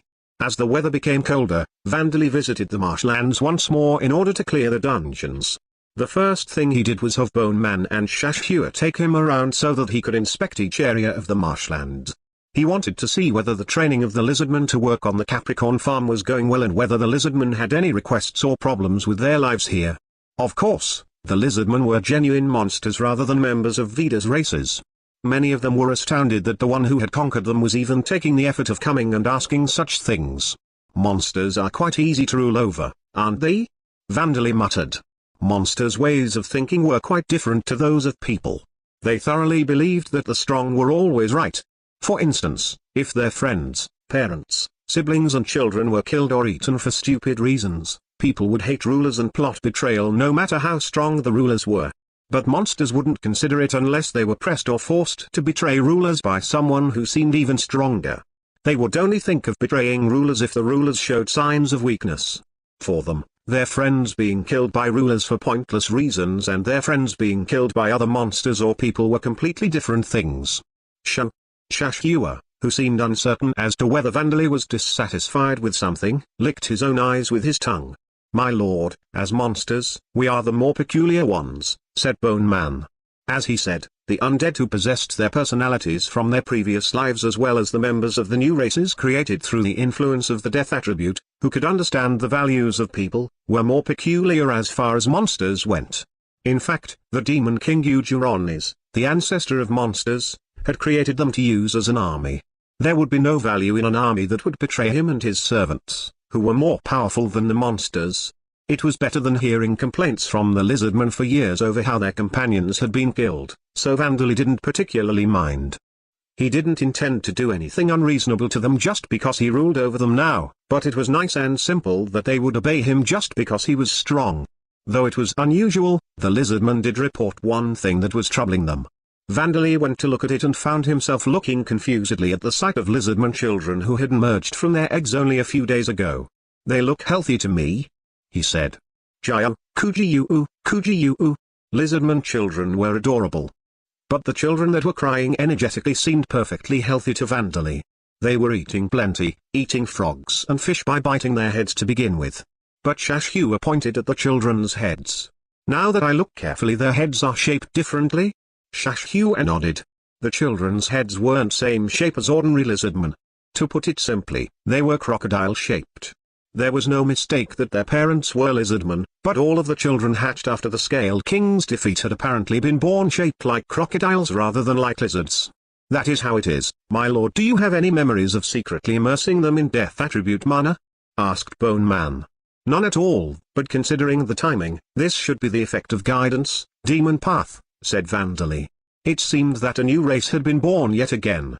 "Let's name them Armans for now," said Vandali. "The level of the guidance, demon path skill has increased." Job explanation: Treecaster, a job that can be acquired by having a certain amount of knowledge regarding plants and taming many, over 100, plant-type monsters. This job makes it easy to increase the vitality attribute value. Also, this job allows the acquisition of the plant binding skill, which grants the ability to equip plant-type monsters inside the body. This job has an effect of allowing plants to be cultivated inside the body. This includes fungi, molds and phytoplankton. Those who acquire this job are likely to be able to produce exceptional results in farming, the making of bread and certain pastries, fermented food, forestry and fishing involving the use of seaweed, aquatic plants and phytoplankton. However, it would normally be considered impossible to tame over 100 plant-type monsters, and even those praised as wise men in Lambda do not possess the required amount of knowledge. There is not enough known about fungi, molds and fermentation, so it would be difficult for anyone other than Vandali to acquire this job unless he were to directly teach them the required knowledge.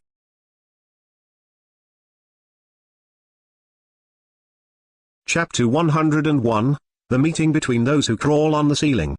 Traps set in dungeons generally targeted those who walked on the ground and those standing near walls. There were very few that targeted those flying through the air. The reason for this was that for the Demon King Ujuronis, the creator of the dungeons, they were breeding grounds for the monsters that formed his army and traps for treasure-seeking humans. It was said that Rickolant, the genie of time and magic, changed this so that dungeons were a place to train and acquire resources and treasures. But Rickolant had fallen into slumber before the end of the war, and, of course, the Demon King had been sealed. Neither the Demon King nor Rickolant had imagined that people would be able to fly.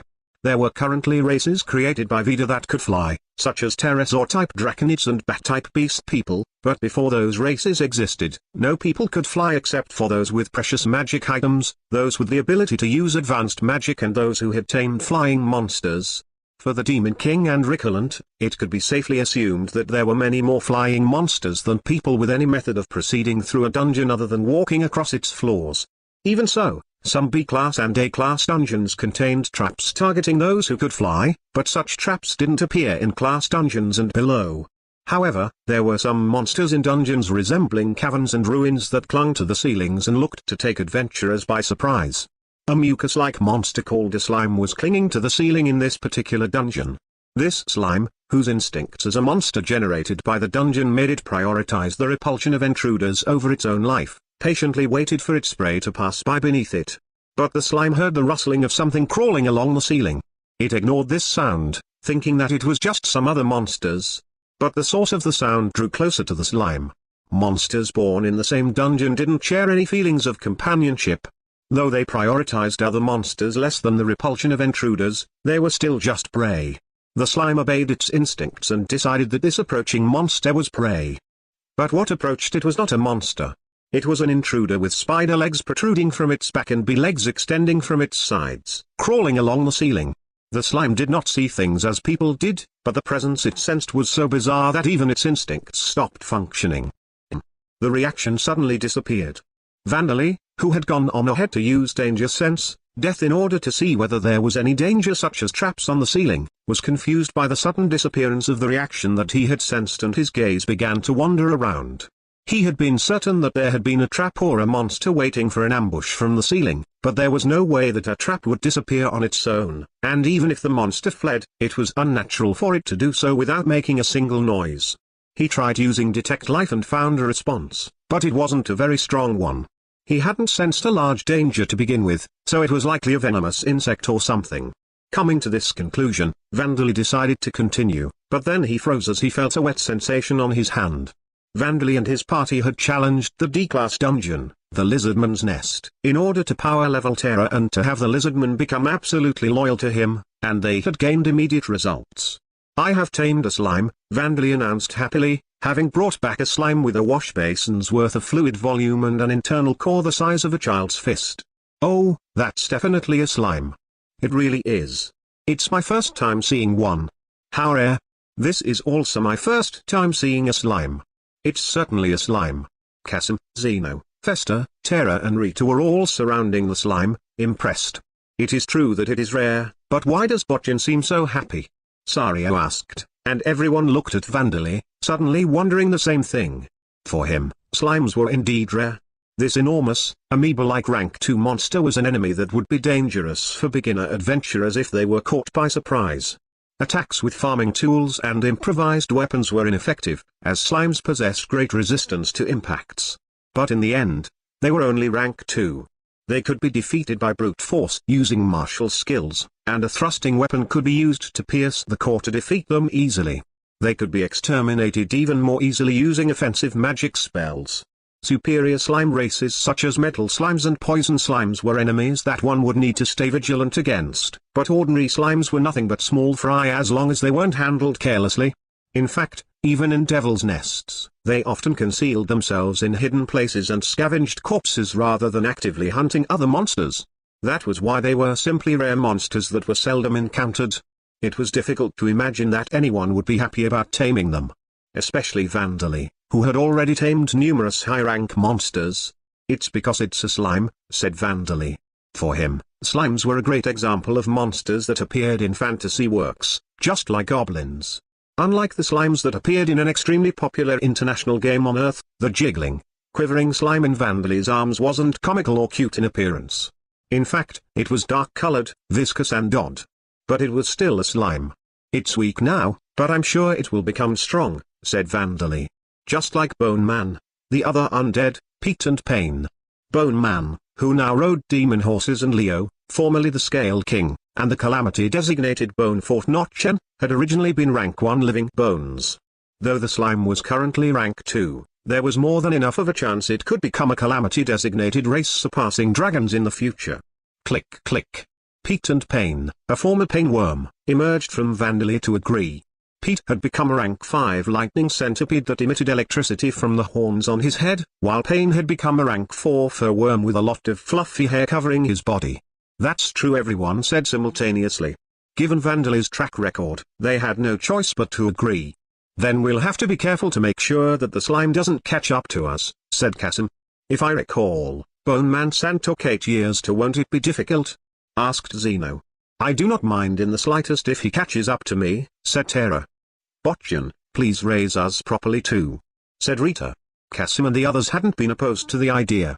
They were satisfied by Vandali's explanation and seemed certain now that this slime would one day become a big figure. Normally, those of rank 5 or 6 would already be considered big figures. "Incidentally, Your Majesty, what will you name it?" asked Princess Livia, who was floating a short distance away as the slime seemed to be frightened of her. Vandali thought for a moment before answering. "Let's name him Karl." It was the name of a military nation in origin, sounding like a German word that meant cold. It seemed that slimes were genderless, so this name was probably fine. "I see.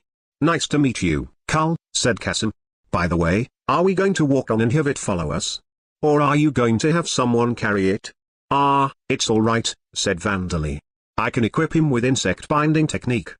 The moment he finished saying these words, the slime Karl was absorbed into his arms. "Were slimes always insects?" asked Zeno. "That's the biggest surprise of the day," said Rita. The insect binding technique probably includes all creatures that move around by crawling, not just insects, said Vandali. If slimes counted as insects in this regard, it was possible that Vandali would be able to equip snakes and lizards as well. Dragons would likely be impossible, however. There were no historical records of the D-class dungeon called the Lizardman's Nest, but it was likely to be quite old. According to the information passed by mouth to the wise lizardmen like Shashua, the lizardmen produced by this dungeon were their ancestors. In Talersheim, directly north of the marshlands, it had been recorded on stone tablets that lizardmen had existed nearby for tens of thousands of years, so this dungeon had likely appeared before then. The lizardmen, who had emerged from the lizardmen's nests in a monster rampage, had won the battle for survival in the marshlands and settled there. And then they had conquered the lizardman's nest in order to gain a reliable source of food and experience in battle. It was quite ironic that a dungeon would be conquered by monsters that had emerged from it in a monster rampage.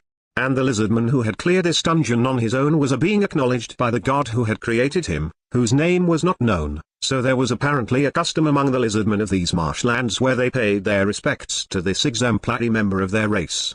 This lizardman had been the chief of the group who had formed the non-aggression pact with Talersheim in the past.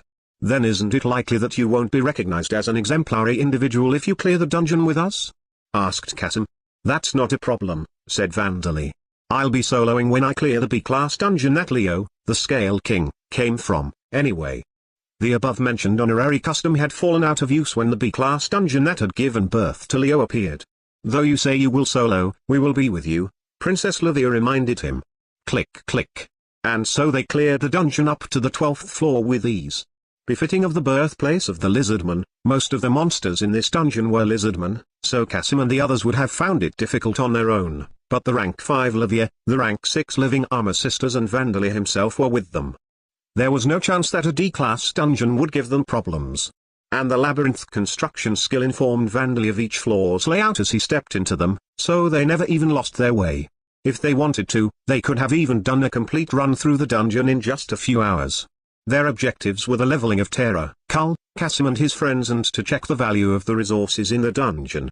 Terra's night vision skill had transformed to the dark vision skill under the effect of the Eclipse King title along the way, and Kasim and his friends had acquired the night vision skill thanks to the title's effect as well, so they spent 2 days in the dungeon for them to get used to their new vision as well. As a result, their levels increased significantly. Most importantly, Kasim had become able to actually use Shield Bash rather than just screaming the skill's name in pretense. Did you see my Shield Bash? I shattered the Lizardman General Boss's great sword. He exclaimed.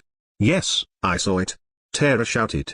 I saw you take the Lizardman General's attack directly from the front and your shield shatter along with its sword. How can you have your defensive equipment broken as a shield bearer, even if your opponent is the dungeon boss? I mean, I couldn't help it. You could. If you wish to boast proudly, make sure you become able to repel the boss and his martial technique without breaking your shield. Yes, Mom. Though Kasim had made great efforts, those efforts had resulted in his shield breaking, so Terra scolded him. Vandali had wanted to warn Kasim as well, but he hesitated, seeing that he was too late. Seeing Kasim feeling depressed after Terra's nagging, he thought that lecturing him further would be a bad idea, so he ended up comforting him instead. Well, that shield was full of scratches, anyway. It has been holding out against similarly powerful opponents since you came to Talersheim, so I'm sure it was nearing the end of its lifespan. Vansama, how can you be so soft on him? Terra asked. I am saying these things to him for his sake, I'm sure Kasim already understands, said Vandali. Isn't that right, Kasim? Yeah? I'll be careful from now on, Terra-san, said Kasim. Seeing Terra and Vandali's conversation reminded him of the times he was scolded by his parents. Back then, his mother had been angry as well, while his father calmed her down. Terra looked to be only a few years older than Kasim in appearance, and Vandali was less than half his age, so it felt significantly out of place, however. Of course, Terra's real age was over 270 and the number of years that Vandali had lived in total was over 40 years. Well, let's replace our equipment when we get back to Talersheim. My sword has started to fall apart, too, said Festa as he looked at the chipped blade of his longsword. He and Zeno had been talking to each other about how they should clear the dungeon without Vandali's supervision next time. Will you be upgrading to Death Iron equipment? Vandali asked. It's tempting, but I still think it would be a waste for us to use it, said Festa. If they were to indulge in exceptional equipment, they would become negligent in the training of their techniques. It seemed that they planned to do their best with iron and steel equipment for a while longer. So, was there anything that seemed useful in this dungeon? Zeno asked. There weren't any minerals, but there were fish like catfish, swamp prawns and swamp crabs that can also be found in the marshlands, and mud, said Vandali. Mud? Princess Livia repeated. Yes. The grey mud that can be found in a part of this dungeon has fine dirt, so I think it will be good for beauty products. The mud packs that had been available on Earth. Of course, Vandali had no experience with mud packs or beauty salons that had used mud products. But wouldn't he be able to do the same thing with this mud? Oh my, is that true? Terra exclaimed.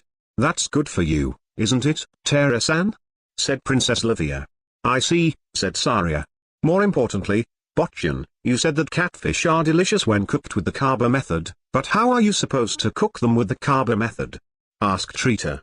Come to think of it, I heard from Hana-san that there are lava hippopotamuses that live in boiling lava, but I wonder if you use those to cook them? Princess Livia wondered. The only one interested in skin beauty among the women present now was Terra. After all, the other four didn't have skin. What appeared to be skin was actually spirit form. Kabayaki takes time, so I'll try it when we return. It will be my first time doing it myself, too, said Vandali. Incidentally, I won't be using hippopotamuses. Meanwhile, Terra and Kull had both increased in rank. Terra had become a rank 4 ghoul artisan first, and now a rank 5 ghoul high artisan. There hadn't been any large changes to her appearance, but tattoo-like patterns had appeared on her skin, centered around her arms. And as expected of the artisan in her ace name, it seemed that there were bonuses to her crafting skills. Kull had become a rank 4 venom slime. The volume of its body had increased and its color had become a poisonous-looking purple, but Vandali was expecting it to develop even further. Foo-fa-fa-foo. A poisonous-looking purple, but Vandali was expecting it to develop even further. Foo-fa-fa-foo. Once we get back, we must have the working ghouls level up in turn and have their ranks increase, said Terra, spellbound by her arms that moved more nimbly and powerfully than before. It seemed that her memory of how opposed she had been to leveling around half a month ago had vanished into the distance. Please be careful when leveling them, said Vandali. Have them wear the armor of the Red Wolf Knight's order, and don't forget to post requests at the trading post to recruit people to support them. Of course, said Terra. You should do your best in clearing the B-class dungeon as well, Vansama. Once we get back, we need to get new equipment and find new party members, said Kasim. Things went well this time because Vandali and everyone else were with us. But things will be tough with just the three of us, said Zeno. Yeah, do your best, said Festa. I'm sure you two can find nice girls like Myleno as well. That's not what we meant. Kasim and Zeno shouted together. The dungeon that had given birth to Leo, named the Scale King's Nest, was in the depths of the cavern that Leo had been using as his burrow. Well then, here I go, said Vandali as he entered without any particular signs of enthusiasm, being watched by a large number of lizardmen. The lizardmen who had served the Scale King seemed skeptical that he would really be alright on his own as they watched him go. They were intelligent and had an advanced society for monsters, but they were still monsters. They would not recognize those who were not strong as superior beings, as rulers. With that absolute instinct in mind, Vandali hadn't fought the Scale King directly, so some of the lizardmen had their doubts whether he had the qualities of a ruler. He had fired the projectile that had killed the familiar spirit, actually the spirit clone, of the evil god that had given the Scale King his divine protection by smashing its heart, but it wasn't as if the familiar spirits, spirit clones, corpse could be found lying around, so naturally, some had begun to doubt Vandali's abilities after some time passed. This was especially true for those that had served the Scale King. Vandali could always have Bone Man and the Black Bull Knight's order use physical force to convince them if they caused problems, but it would be troublesome to have to repeat this over and over, so Vandali had decided to solo the dungeon, leveling himself and his monsters in the process. Though he had told them that he would be soloing, the lizardmen would not be able to see him once he entered the dungeon, so he would be letting everyone out once inside. As expected of a dungeon where dragons appear, it is quite large, isn't it? Princess Livia remarked as she appeared. Pete gave a hiss as he emerged from Vandali's body. It's quite different from Barajan's 4-Life Mountain, even though they're both B-class dungeons, said Rita. Barajan's 4-Life Mountain's internal structure was all mountains. Well, it is a mountain, said Saria. The two sisters had simply been stored in Vandali's luggage. The suits of armor that were their actual bodies actually had very little volume, so once they erased their spirit forms, the armors folded up and were easily carried. Bone Man had insisted that his bones could be taken apart and absorbed by a large worm, but there was a chance that they would be digested, so he had been stationed in the marshlands. "Is everyone all right?" Vandali asked. "We are all right, but this is something that I cannot get used to," said Zadyrus. "It's quite harsh on us," said Vigoro. The two of them had emerged from Vandali's body after Pete, and Bazdia was with them as well. "Being infested by the parasite is alright, but being equipped inside you with your insect binding technique, Van, is a little," Bazdia muttered. "Now that you mention it, what is it like inside me?" Vandali asked. "It's dark and we can't see anything. While we're equipped, we can't move, but the other creatures can, so we can feel them crawling around on top of our bodies. We can hear the sounds of the insects' wings in our ears, too." Wow! It wasn't just that they found insects unpleasant, it seemed that the inside of his body was an extremely unpleasant place for people to be. "Well, it is called the insect binding technique," said Zadyrus. "The insects are the main part. Also, we could not hear the sounds made by the ants and monster plants, so the ones equipped by the plant binding technique are likely in a different place." "It's amazing that Eleonora and Luciliana were always willing to be equipped," said Vigoro. "That's true," Vandali agreed. "Well, Luciliano's unlikely to care about a little discomfort once his ambition for research is fired up." "Was it really that unpleasant to have insects crawl around on you?" Rita wondered. "I wonder. I do recall that it is unpleasant, though," said Saria. "The normal sense of touch I lost my body 200 years ago, so I cannot remember," said Princess Livia. "It was certainly unpleasant," said Darsa. As the four of them didn't have skin to speak of, they only felt confusion during this discussion. As if the monsters had heard the noise, the ground suddenly rumbled. "It seems that the first monster has appeared, so let's leave the talk for later and let's begin our leveling," said Vandali. And so the power leveling on the stage of the B-class dungeon that nobody had cleared in over 100 years began. Name, Terra rank, 5 race, Ghoul High Artisan level, 17 job, Arms Smith, Skilled Artisan job level, 90 job history, Apprentice Arms Smith, Arms Smith Slave, Forced job change at level 47, Apprentice Prostitute, Arms Smith, level 48 age, 271 years old, 18 years old physically and in appearance. Passive skills, Night Vision Dark Vision, Transformed. Pain Resistance, level 2, level up. Superhuman Strength, level 2, level up. Paralyzing Venom Secretion, Claws, level 1 Allure, level 4. Active Skills, Estimation, level 7, level up. Armor Smithing, level 8, level up. Weapon Smithing, level 8, level up. Bedroom Skill, level 5 Dancing, level 2 Lovemaking, level 2 Archery, level 3, New. Title Explanation, Monstrosity, a name acquired by those feared by numerous influential beings. But those with this title are not simply feared. The title cannot be obtained unless a strange, ominous aura surrounds them. Those who acquire this title are often monsters whose true identities are not known to the higher-ranking individuals and bosses in societal organizations, including the Adventurers Guild, so those with this title are treated with caution once they are known to possess it.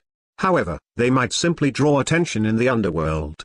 When monsters possess this title, it becomes easier for them to acquire subordinates. Those who have acquired this title attract the attention of those who fear them more easily, and more individuals in the underworld take notice of them and draw closer. In the past, there have been numerous cases where statesmen deliberately gave the monstrosity title to bosses of criminal organizations that had become so tremendous that gaining more subordinates made no difference to them in order to watch out for their movements. Chapter 102, A Chance Meeting with a God. As the Scaled King's Nest was an unconquered dungeon, monster encounters in it were more frequent than in Barajan's Fall-Life Mountain, which was being cleared every month. The powerful monsters that appeared one after another were not simply strong, many of them had special abilities such as scattering poisonous spores and firing lasers from their bloodshot eyes, or used dangerous spells such as firing projectiles of fire or ice and creating illusions to make their enemies let their guards down. The traps that had been set in the dungeon were all highly lethal, and the floor's environments were harsh as well. The upper floors were simply large caverns and valleys, but from the middle floors onwards, there were scorching hot deserts, forests of giant mushrooms that scattered poisonous spores, rocky areas with lava erupting in various places followed by intensely cold ice fields, and there was even a floor that was a swamp of deadly poison. This dungeon could only be cleared by someone with more vitality than a dragon or dash. That's the 38th floor clear. A party with a death attribute mage who possessed a mana pool that transcended common knowledge. The poison and disease among the monster's special abilities were neutralized beforehand. Their offensive spells were rendered useless by the magic absorption barrier, and the grotesque mind skill prevented illusions from even being seen in the first place. A labyrinth construction skill revealed the locations of the larger traps the moment the floors were set foot into, and even the smaller ones were detected by danger sense, death before they were triggered. The forests of enormous mushrooms were neutralized by disinfectant detoxification. The sunlight of the scorching hot deserts had been blocked by sand golems, while a cool temperature was maintained by the demon fire spell that absorbed heat from its surroundings as it burned. The lava-filled areas were nothing more than slightly hot rocky areas once demon fires were used unsparingly to absorb most of the heat. In the intensely cold ice fields, Princess Livia and the other ghosts did their best to burn in order to maintain warm temperatures as they proceeded. The marshlands that produced endless amounts of deadly poison couldn't be detoxified, but they weren't a problem when immortal ints were summoned with the plant binding technique to go over them. The monsters that were simply powerful and monsters that released heat rays or breaths were dealt with by Vigoro, Ritu and the others, however. It's unexpectedly easy, Vandali remarked. We regularly fight enemies of this level in Barajan's Fall Life Mountain, said Vigoro. The fights aren't easy, but they're not tough enough for us to need to ask you for help, Vandali. Well, having everything other than the battles themselves taken care of for us makes it hard to be boastful, said Zadyrus. Well, we're all in the same party, aren't we? Said Rita. Kriianak. Ison-san agrees, so I don't think you should worry about it, said Rita, interpreting the words, creaking, of Ison the immortal int that produced iron-hard, apple-like fruits, to her liking. Incidentally, they had discovered during the exploration of this dungeon that the iron apple fruits became softer when boiled. Now even Princess Livia, who had lost her augmented muscular strength skill upon becoming a ghost, could eat them. Anyway, I wonder how many floors are left, said Vigoro. Since it's a B-class dungeon, it should be less than 40. The next time we see a monster that's stronger than the others, it might be the dungeon boss, said Vandali. When they descended to the 39th floor, they found the boss of the Scaled King's Nest, a rank 10 genocide rock dragon that was considerably larger than a normal rock dragon, with countless drill-like spikes protruding from its carapace. The enormous dragon gave a deafening roar that would cause most ordinary people to lose consciousness. Even though this is the Scaled King's Nest, the dungeon boss doesn't have scales, Vandali murmured. The body surface of the genocide rock dragon was covered in a thick, boulder-like carapace. Leaving that aside, even this boss didn't give them a fight that could have been called difficult. After all, even though the genocide rock dragon was a rank 10 monster, it was just a dungeon boss. It wasn't like Leo, who had received a divine protection from a certain god. They were even able to weaken it without killing it to turn it into a target dummy and then have everyone deal the final blow together. As the potions were gulped down, they healed the wounds of those who drank them. There's nothing like a drink right after work. It's surprising that these special potions that Botchin made even work on us undead. The crimson potions in porcelain containers, the limited volume potions, were highly effective, had a sweet, fruity taste and even worked on undead. They were the perfect potions. 50% of the raw materials are taken from me, said Vandali. The raw material for this special potion was Vandali's blood that had been collected with the Demon King's blood active, all sorts of medicinal herbs and fruit juice, as well as powdered Demon King's horns. It had been named Blood Potion. It was not half made of kindness, but of Vandali. Its effects weren't limited to injuries. It was a cure-all item that was effective against fatigue, lack of mana and even poisons and diseases as long as they weren't special varieties. And as he had discovered from giving these potions to Zadyrus and the others, there were no side effects of products using the Demon King's fragments.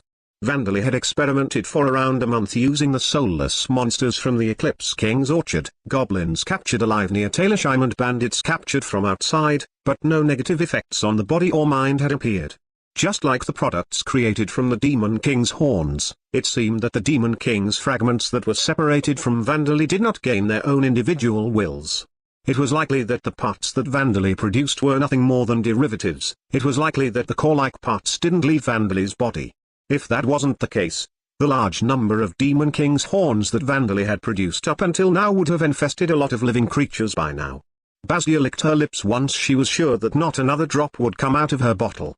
It's no wonder Eleonora and Belmond are obsessed with Vandali's blood, she said. After using these potions once, you can't go back to using ordinary potions. Indeed, Zadyrus agreed. It heals wounds about as well as a second-grade potion, but it even restores mana. And most importantly, it tastes very pleasant. Normal blue-colored potions tasted worse the more effective they were. Even 5th-grade potions would cause a new ache of disgust upon touching the lips, while 3rd-grade potions would numb the sense of taste for a while. The taste of 2nd-grade potions often caused trauma more than the emotions of fear felt upon sustaining the serious wounds that required their use. In that regard, blood potions were far easier to drink, so it was likely that they would be highly sought after. Even if they were diluted and only as effective as 4th-grade potions in order to be able to produce more of it, there would still be plenty of people wanting to buy them. Not that I have plans to sell it to the outside world, said Vandali. This is a Taylor-Shime-only product. If he sold the blood potions carelessly, there would be a flood of alchemists wanting Vandali's blood. It would be far too ironic for a half-vampire to have his blood taken from him. They would likely be less popular if it became known that the Demon King's fragments were used as raw materials for it, however. No, perhaps that would cause it to become even more popular in the underworld. Though Darcy hadn't thought that far, it seemed that she was in agreement with making it a limited product. It's true that you can't sell these potions irresponsibly. She was looking at the quivering Cull, who was now so large that it looked as if it could swallow a bear whole. Its body had been purple when they entered the Scale King's nest, but now it was the dark red color of Venus blood. It seemed that Cull had become a rank 5 blood slime after licking the few drops of blood potion that had been left in a bottle. Blood slimes were fearsome slimes that particularly enjoyed blood, being more sensitive to the smell of blood than sharks and squeezing blood from their prey more avariciously than vampires. But it seemed that what Cull desired avariciously was not blood, but blood potion. It extended a tentacle to hold out an empty bottle towards Vandali. It was like a drunkard hiccuping as he asked for another drink. That's all for today, said Vandali. Please make do with the dragon blood for now. As if giving up, Cull went off to slurp up the puddle of the genocide rock dragon's blood that was on the ground. Does the potion that I made from my blood taste better than the blood of a rank 10 dragon? Vandali wondered. I'm sure it has a sweet tooth, said Princess Livia. Maybe it's a girl. Pete hissed in agreement. Both of them had increased in rank as well. Princess Livia was a rank 6 blood flame ghost. Like Cull, her rank had increased immediately after drinking the potion.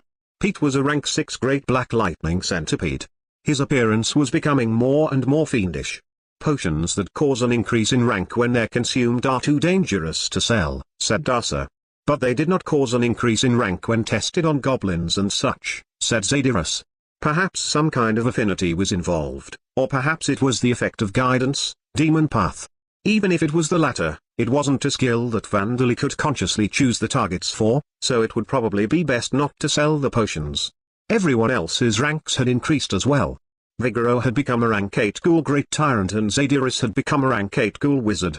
Neither of them had changed much in appearance, but their attribute values had increased significantly. Both of them had hit a wall with their levels as monsters despite their job levels increasing, so they were happy that their ranks had finally increased. Basdia had become a rank 7 ghoul Amazonas leader. Her appearance hadn't changed other than the patterns on her skin becoming darker in color, but her mana and intelligence seemed to have increased drastically. There was a dignified air about her now, fitting of someone with leader in their race title. Leader, I would have liked a race title like Amazonas Queen or something, said Basdia. I'm right next to the Ghoul King Van, after all.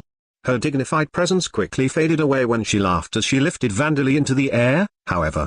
By the way, Van, Jiddle has been wanting a younger brother or sister, she said.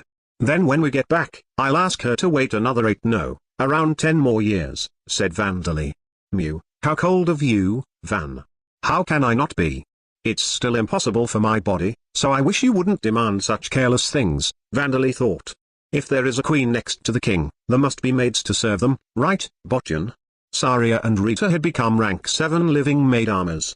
Vandali had made decorations, laces and frills out of dark copper and the threads that he produced from his mouth, and Saria and Rita had gained this race title after fighting with these attached to their armors. My housework skill has increased as well. Now nobody will call me a fake maid. Ritu exclaimed. Fake maid, but I get the feeling that you've been more often called a murderous maid, said Saria. The additional lace and frill-shaped pieces of armor had fused with their bodies, and at a glance, less of their bodies were exposed and they looked more adorable. But this was simply an illusion. Their abundant cleavages and the shapes of their hips were still clearly visible. They might even appear as if they were wearing a remodeled maid uniform created by a nobleman with peculiar tastes. Then it is best for a knowledgeable mage to be by their side as well, said Zadaris, casually drawing closer to Vandali. Where am I supposed to be? Wondered a flustered Princess Lovia as she shifted around in confusion. Since I am the princess, that would make me their daughter. There's no path for me other than becoming a lustful king in the future, Vandali thought as he looked into the distance, remembering that Eleonora, Terra, Kika and Bilder would join in once he returned to Talersheim. Incidentally, Bellman would likely be watching from behind a pillar without saying anything or approaching. Well, this has started to make me a little happy recently, said Vandali. He was 8 years old, an age where it wouldn't be strange for him to experience his first love. It wasn't as if he was completely uninterested in these things. Everyone, we are still inside a dungeon, so please leave it at that, said Dasa. Vigoro-san, don't just stand there watching while eating ice and sans fruit. And Vandali, keep it up. Okay. Kasim and his friends would have asked her, hey, aren't you going to stop him?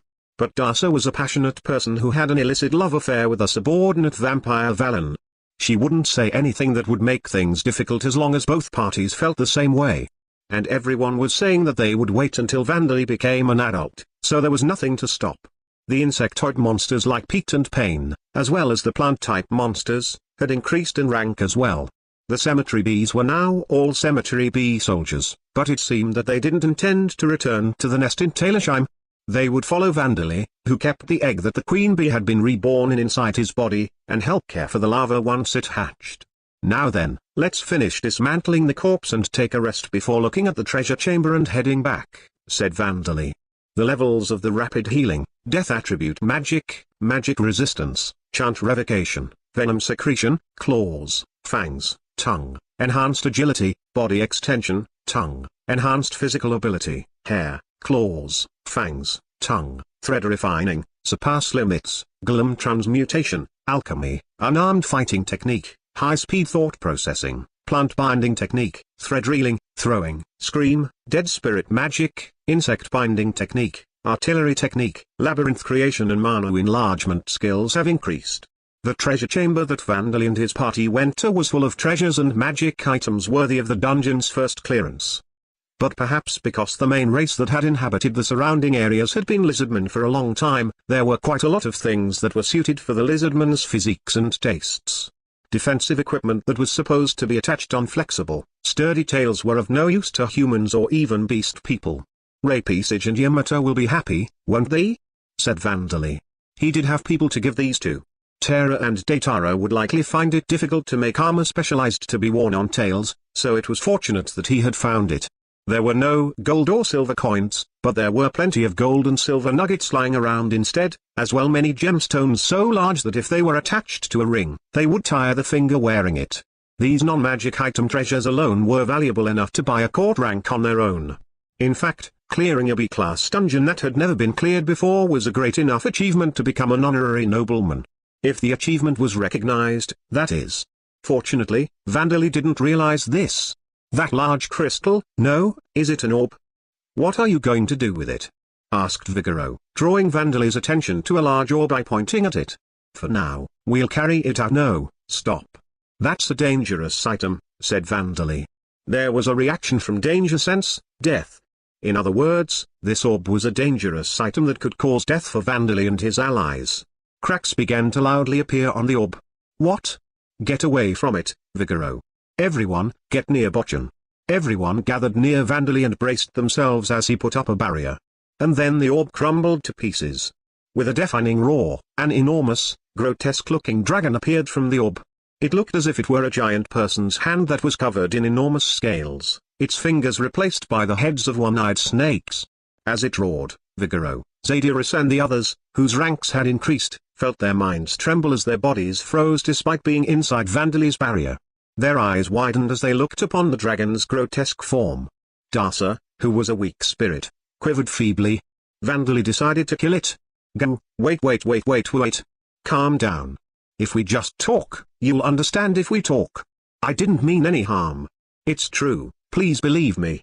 Seeing Vandali produce numerous gun barrels made of coagulated Demon King's blood from both arms, the grotesque dragon stopped roaring and began pleading for its life. Fidig, the dragon god of 5 sins, like Luvsful, the raging evil dragon god, had changed which side he was on. The difference between them was that they had been on different sides to begin with. Luvsful, the raging evil dragon god, had originally been a subordinate of Marduk, the dragon emperor god, one of the original 11 gods. But when Marduk was destroyed by the demon king Eugeranes, Luvsful had sworn loyalty to the demon king out of a desire to live.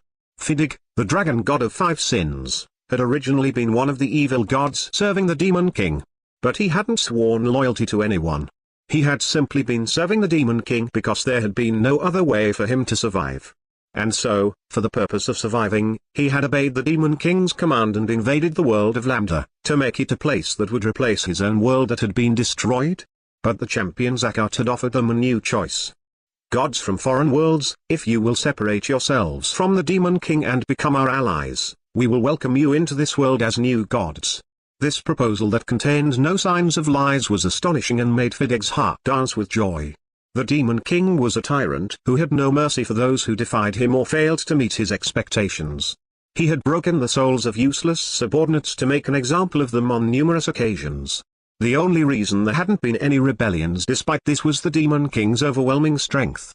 But it was a different story if the gods of this world were willing to accept them. This offer was not the joke made by a mere human. These were the words of a champion who could fight against gods on even terms. There were none that thought lightly of this fact. And so, Fidig accepted this offer. But although victory was achieved against the demon king afterwards, Zakat and 3 other champions had their souls broken by the demon king. Now that his benefactor had perished, it was only natural for Fidig to cooperate with Vida. However, in the following battle against Elder, 4 of Fidig's 5 heads were crushed and he lost a substantial amount of his power. He barely managed to escape being sealed away and fled for his life to the Barngaya continent with Vida. He was then forced to slumber for tens of thousands of years. When he finally recovered enough to make a move, he squeezed as much mana out of himself as he could to create the dungeon that had given birth to the Lizardman's nest. He needed a large number of followers in order to make a full recovery. He had decided that he would use Lizardman for that purpose rather than people. Fortunately, there were no followers of Vida or the other gods nearby. Though the Lizardmen grew in number, they would be able to avoid killing each other by mistake. Things went as Fidig had expected and 2 of his crushed heads recovered. It was still uncertain as to whether he would be able to descend upon the world again, but it was possible that he would be able to fully recover in another 10,000 years. However, that was when Luvsful, the raging evil dragon god, appeared. Luvsful created this B-class dungeon called the Scale King's Nest, sealed Fidig inside an orb, selected a dragon to grant it his divine protection so that it could act as his priest and stole the Lizardman believers from Fidig. And then over 100 years passed. You got fired up by the feeling of release from the seal being removed and roared in happiness? Precisely. I meant no harm. It is just that my tension had reached a maximum. Please forgive me, I really meant no harm. The 3 recovered heads among Fidig's 5 were all rubbing against the ground as he knelt down before Vandali. He was the one known as the dragon god of 5 sins, but he still hadn't recovered a physical form other than in certain places, such as the inside of this dungeon. Even so, he normally wouldn't have gone so far to keep himself hidden from ordinary people or monsters. The one Fidig was facing was the one who had released him, and though it hadn't been intentional, it was certainly true that he had caused this person and his companions harm. But Fidig was a god. No matter how apologetic he felt from the depths of his heart, he would not bow down.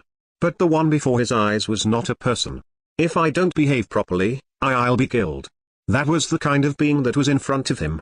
Vandali gazed at Fidig with empty eyes, as if thinking about something, or perhaps thinking about nothing. The Demon King's blood gun barrels near both of his arms, loaded with bullets made of the Demon King's horns, were still pointed at Fidig, ready to fire at a moment's notice. Looking into their muzzles, Fidig realized that these might be the guns that Zakat had once tried to create. During the war, Zakat had actually completed several prototype products, but in the end, they proved too weak to be used against powerful monsters, and production had never increased to the point that they could be distributed to his allied soldiers to be used against weaker monsters.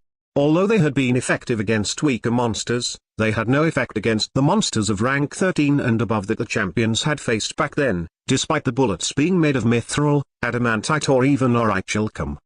The cause of this was likely the gunpowder. Although the bullets had been specially made, the gunpowder used to fire them had lacked explosive power. If the guns that Vandali possessed were the same as Zakat's, there was nothing for Fidig to fear. However, as a former subordinate of the Demon King, Fidig knew that they were made from the Demon King's fragments. These were the fragments of the fallen Demon King who had destroyed many gods, including Marduk and Shizarian. As simple materials, they wouldn't be as incredible as orichalcum, but they would have similar abilities. And, of course, they would be enough to take Fidig's life. But what he feared was not just Vandali's fragments. It was the enormous amount of mana that Vandali possessed. It is more than double the mana I have in my complete form. Is this guy really a person? Fidig doubted his own senses as he estimated the total amount of mana that Vandali was exuding in his anger. But no matter how many times he redid the calculations with all three of his heads, the total amount he came to was more than what he himself possessed as a god. What would happen if Vandali were to use that tremendous amount of mana and the Demon King's fragments that he was somehow able to manipulate like his own limbs? There was no need to calculate the answer to this. Please, please have mercy, begged all three of Fidig's heads, left with no choice but to discard the last of his pride as a god and plead for his life. How about calming yourself for now, boy? Said Zadyrus. Don't be so angry, Van, said Bazdia. Your horns are getting bigger. That's right, Darsa agreed. I was a little surprised, but look, I'm feeling just fine now. Fortunately for Fidig, the damage that Darsa had suffered had been light, and she had recovered quickly after Vandali supplied her some mana. And it seemed that she and the others felt sympathy for Fidig. They were trying to calm Vandali down. The fact that he was the original god worshipped by the lizardmen that were now their allies likely had something to do with this, too.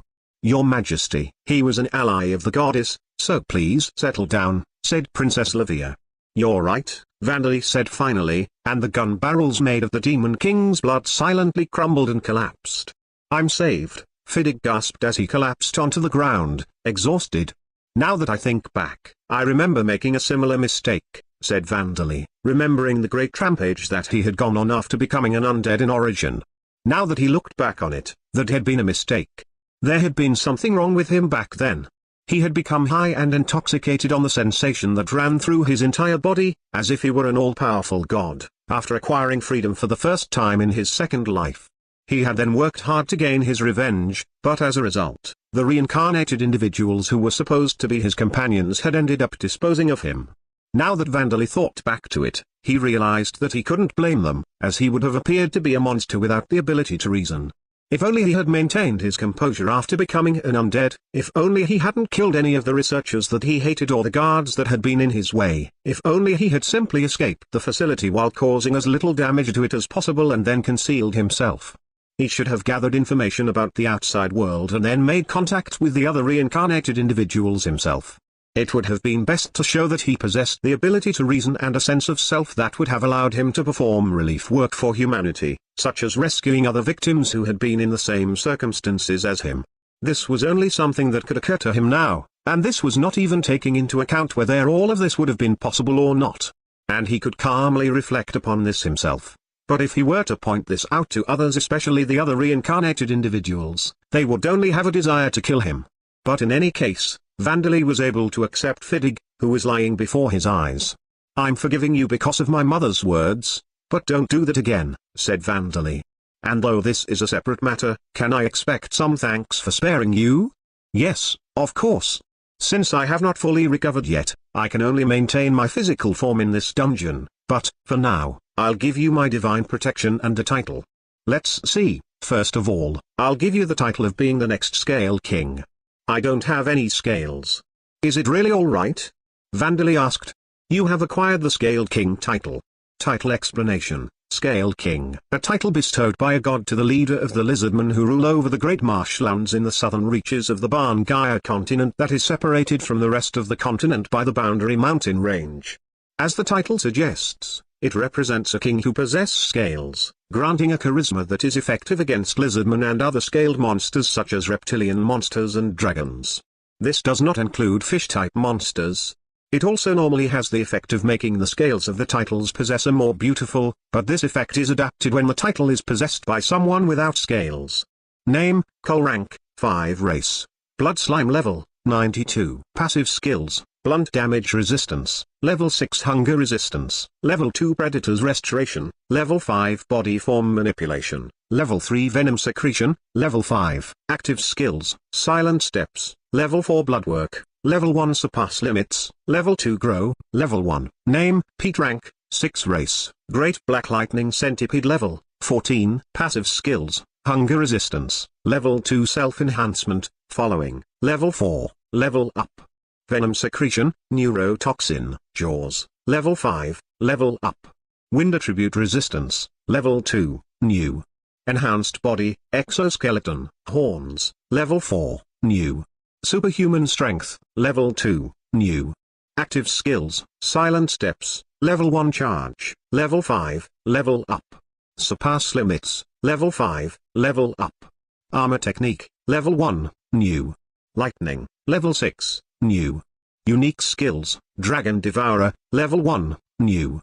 Monster explanation, Great Black Lightning Centipede, enormous centipede monsters that are large enough to wrap themselves around an average-sized house.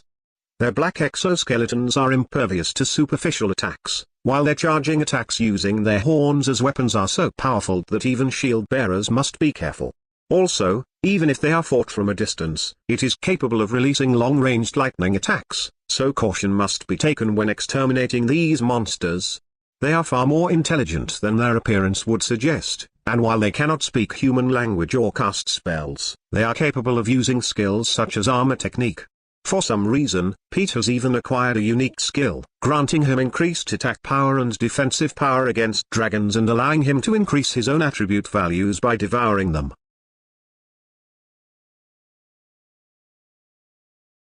Side Story Chapter 10, Rod Corty and the Two's Decision. It seemed that Vandali had undergone a job.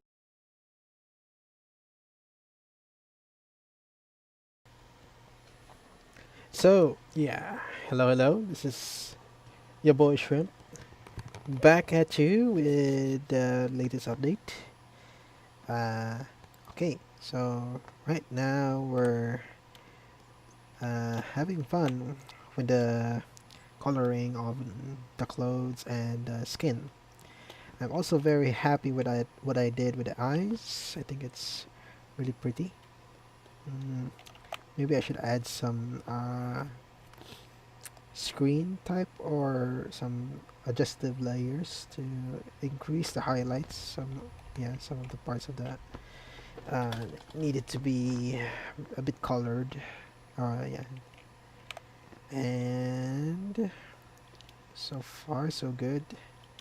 The blending with the shirt, with the clothing, is getting there. I'm hoping to get the right blend of blue, green, and purple, so that it would look really what's the proper no, not monochromatic, yeah, warm and cool colors, but uh, obviously the dominant one will be the cool color, which is the blue and green. I think the skin on the legs needs some working out. I'll see what I can do next time when I update this. Right now my eyes are kind of blurry, so it's kind of hard to see if I'm doing it right. I'm having some lapses right now with my brain also. Kind of tired. Well, we'll see. But I'm really happy with what I did with the clothes and the nice blending and texture. is working really well. Mm, I don't know if I should correct some of the line art on the clothes because pretty much the mess looks pretty good already. It doesn't need some correction except compared to what I did with the face. Yeah. Wait, I'm sorry about that. I am using the other monitor. Well, okay, here we go. I've opened another monitor where I can see the project even bigger and more closer. So, okay, so we're back here in my in a regular monitor. Okay, so like what I said, the legs I think needs more improvement. For the clothes, nice, has a nice and blending now. A bit more improvement. I need to add that purple, just bit of purple on the edges, definitely, so that it has that pop out color to emphasize the character more. But the lighting right now is pretty solid, I think. Yeah, the face is really prominent. People will see this immediately once they open this up. I also added the color on the background so that I can see how it goes. Just the basic colors, yeah, dark blue and dark purple. Uh, but of course, I'll add some more colors than that. Reddish blues, probably, and a bit of green, greenish blue or something. Darker style, and yeah. So far, that's pretty much the progress for today. I'll see if I can stream this coming Sunday or Saturday, depends. I'm kinda on debate which one I should do, the Monster Hunter or this. But I'm pretty much excited with it, finishing this one though. I'd say, well, it depends on the upcoming schedule that I need to fix. Yeah, okay. So far, so good, I may say. Okay. For the story of the Death Mage who doesn't want a fourth time, right now it's another kind of a build up episode. Yeah. Build up chapters that just followed. Uh, the interesting thing right now, just recently, is yeah, the the demon god. Yeah, yeah. Were they called demon gods or called? I can't remember. They just recently said it. Well, the subordinates of the demon king back then, or the demon god back then. He just discovered one of those creatures, and who's actually was on the side of Vida, and pretty much would be another addition to his gang. Wonderful things also is happening to the people that are being guided by Bentley. We got the bones once again being upgraded. Back then, there were just a bunch of bones of animals that were separated, decombined, and now they've been upgraded into like a fortress, a flying bone fortress. That would be a very nightmarish kind of a situation, seeing that in front of you. Just a just a fortress of bones that can transform into a monster. Wow. And yeah, of course, the other guy, the courage. How do you pronounce it properly? The courage without surname. Yeah, the wagon guy, the guy that turned into a spirit that possesses courage that he's been using, and now that it turned into an undead, and then it became a flying courage now.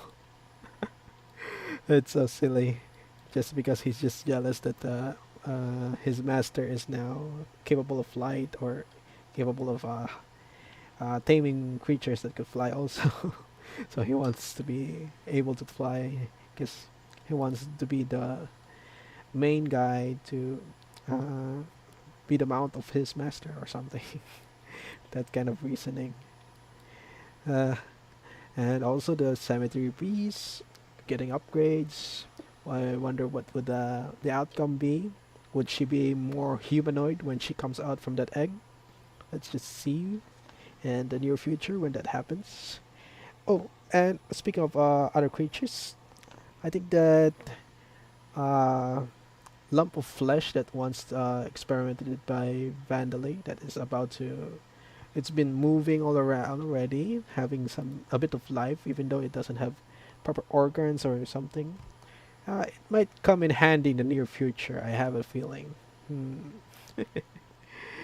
And let's see what else happened. Well, mm, yeah, there's still some. Oh yeah, that part that the gods, the demon gods or the subordinates of the devil god is actually kind of afraid of him due to his abilities.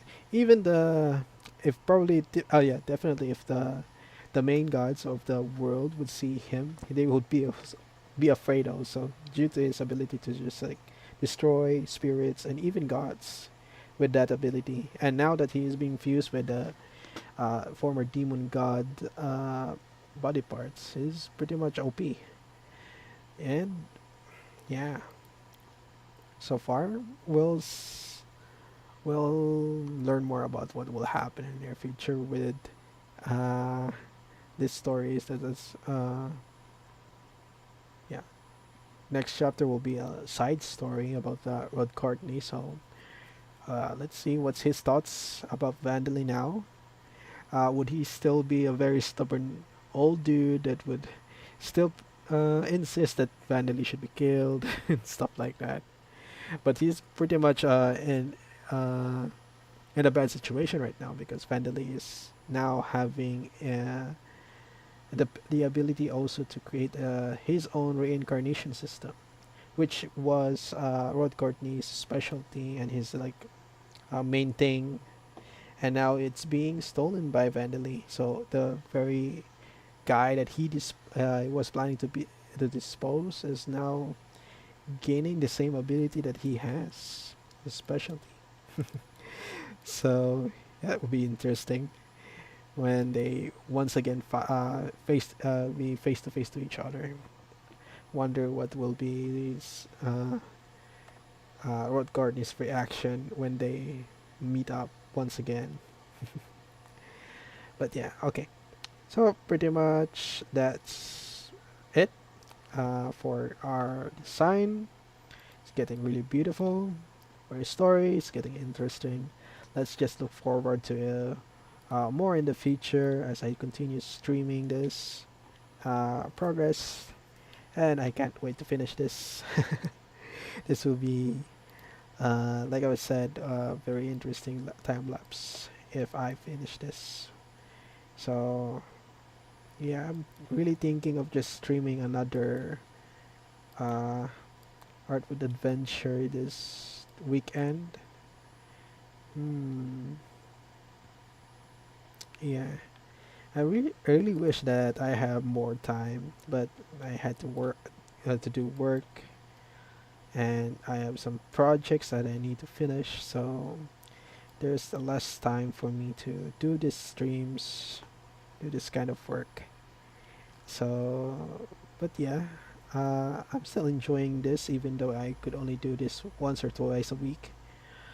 But yeah, seeing it for a few days, oh no, a few, I might say a week, after a week, like with fresh eyes, it really gives me good, good inspirations or ideas to add on it, and my skills in blending the colors right now, I pretty much love how I'm doing it compared to my previous artworks, especially for the painting style. Okay, still kind of iffy with the legs here. Might do something with that later or next time. sorry if I if you heard that. Anyway, mm, okay, I think that's it, pretty much. I have nothing else to say, and once again, thank you for coming here. If you've watched this in live or uh, want to just watch the VOD of this process, feel free to leave a like and subscribe if you enjoyed it, and help me to upload more of this kind of stuff in the near future. If I get that sweet, sweet monetization one day, uh, well, it's just it's pretty much, yeah, a bit of a whim for me, just like recording this stuff, including my gaming experience.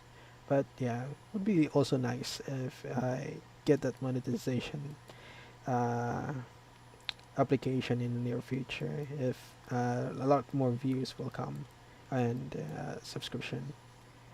But uh, okay, let's just uh, end this with a great thank you for everyone who would watch this. And this is your boy Shrimp, and I'll be signing off. Thank you.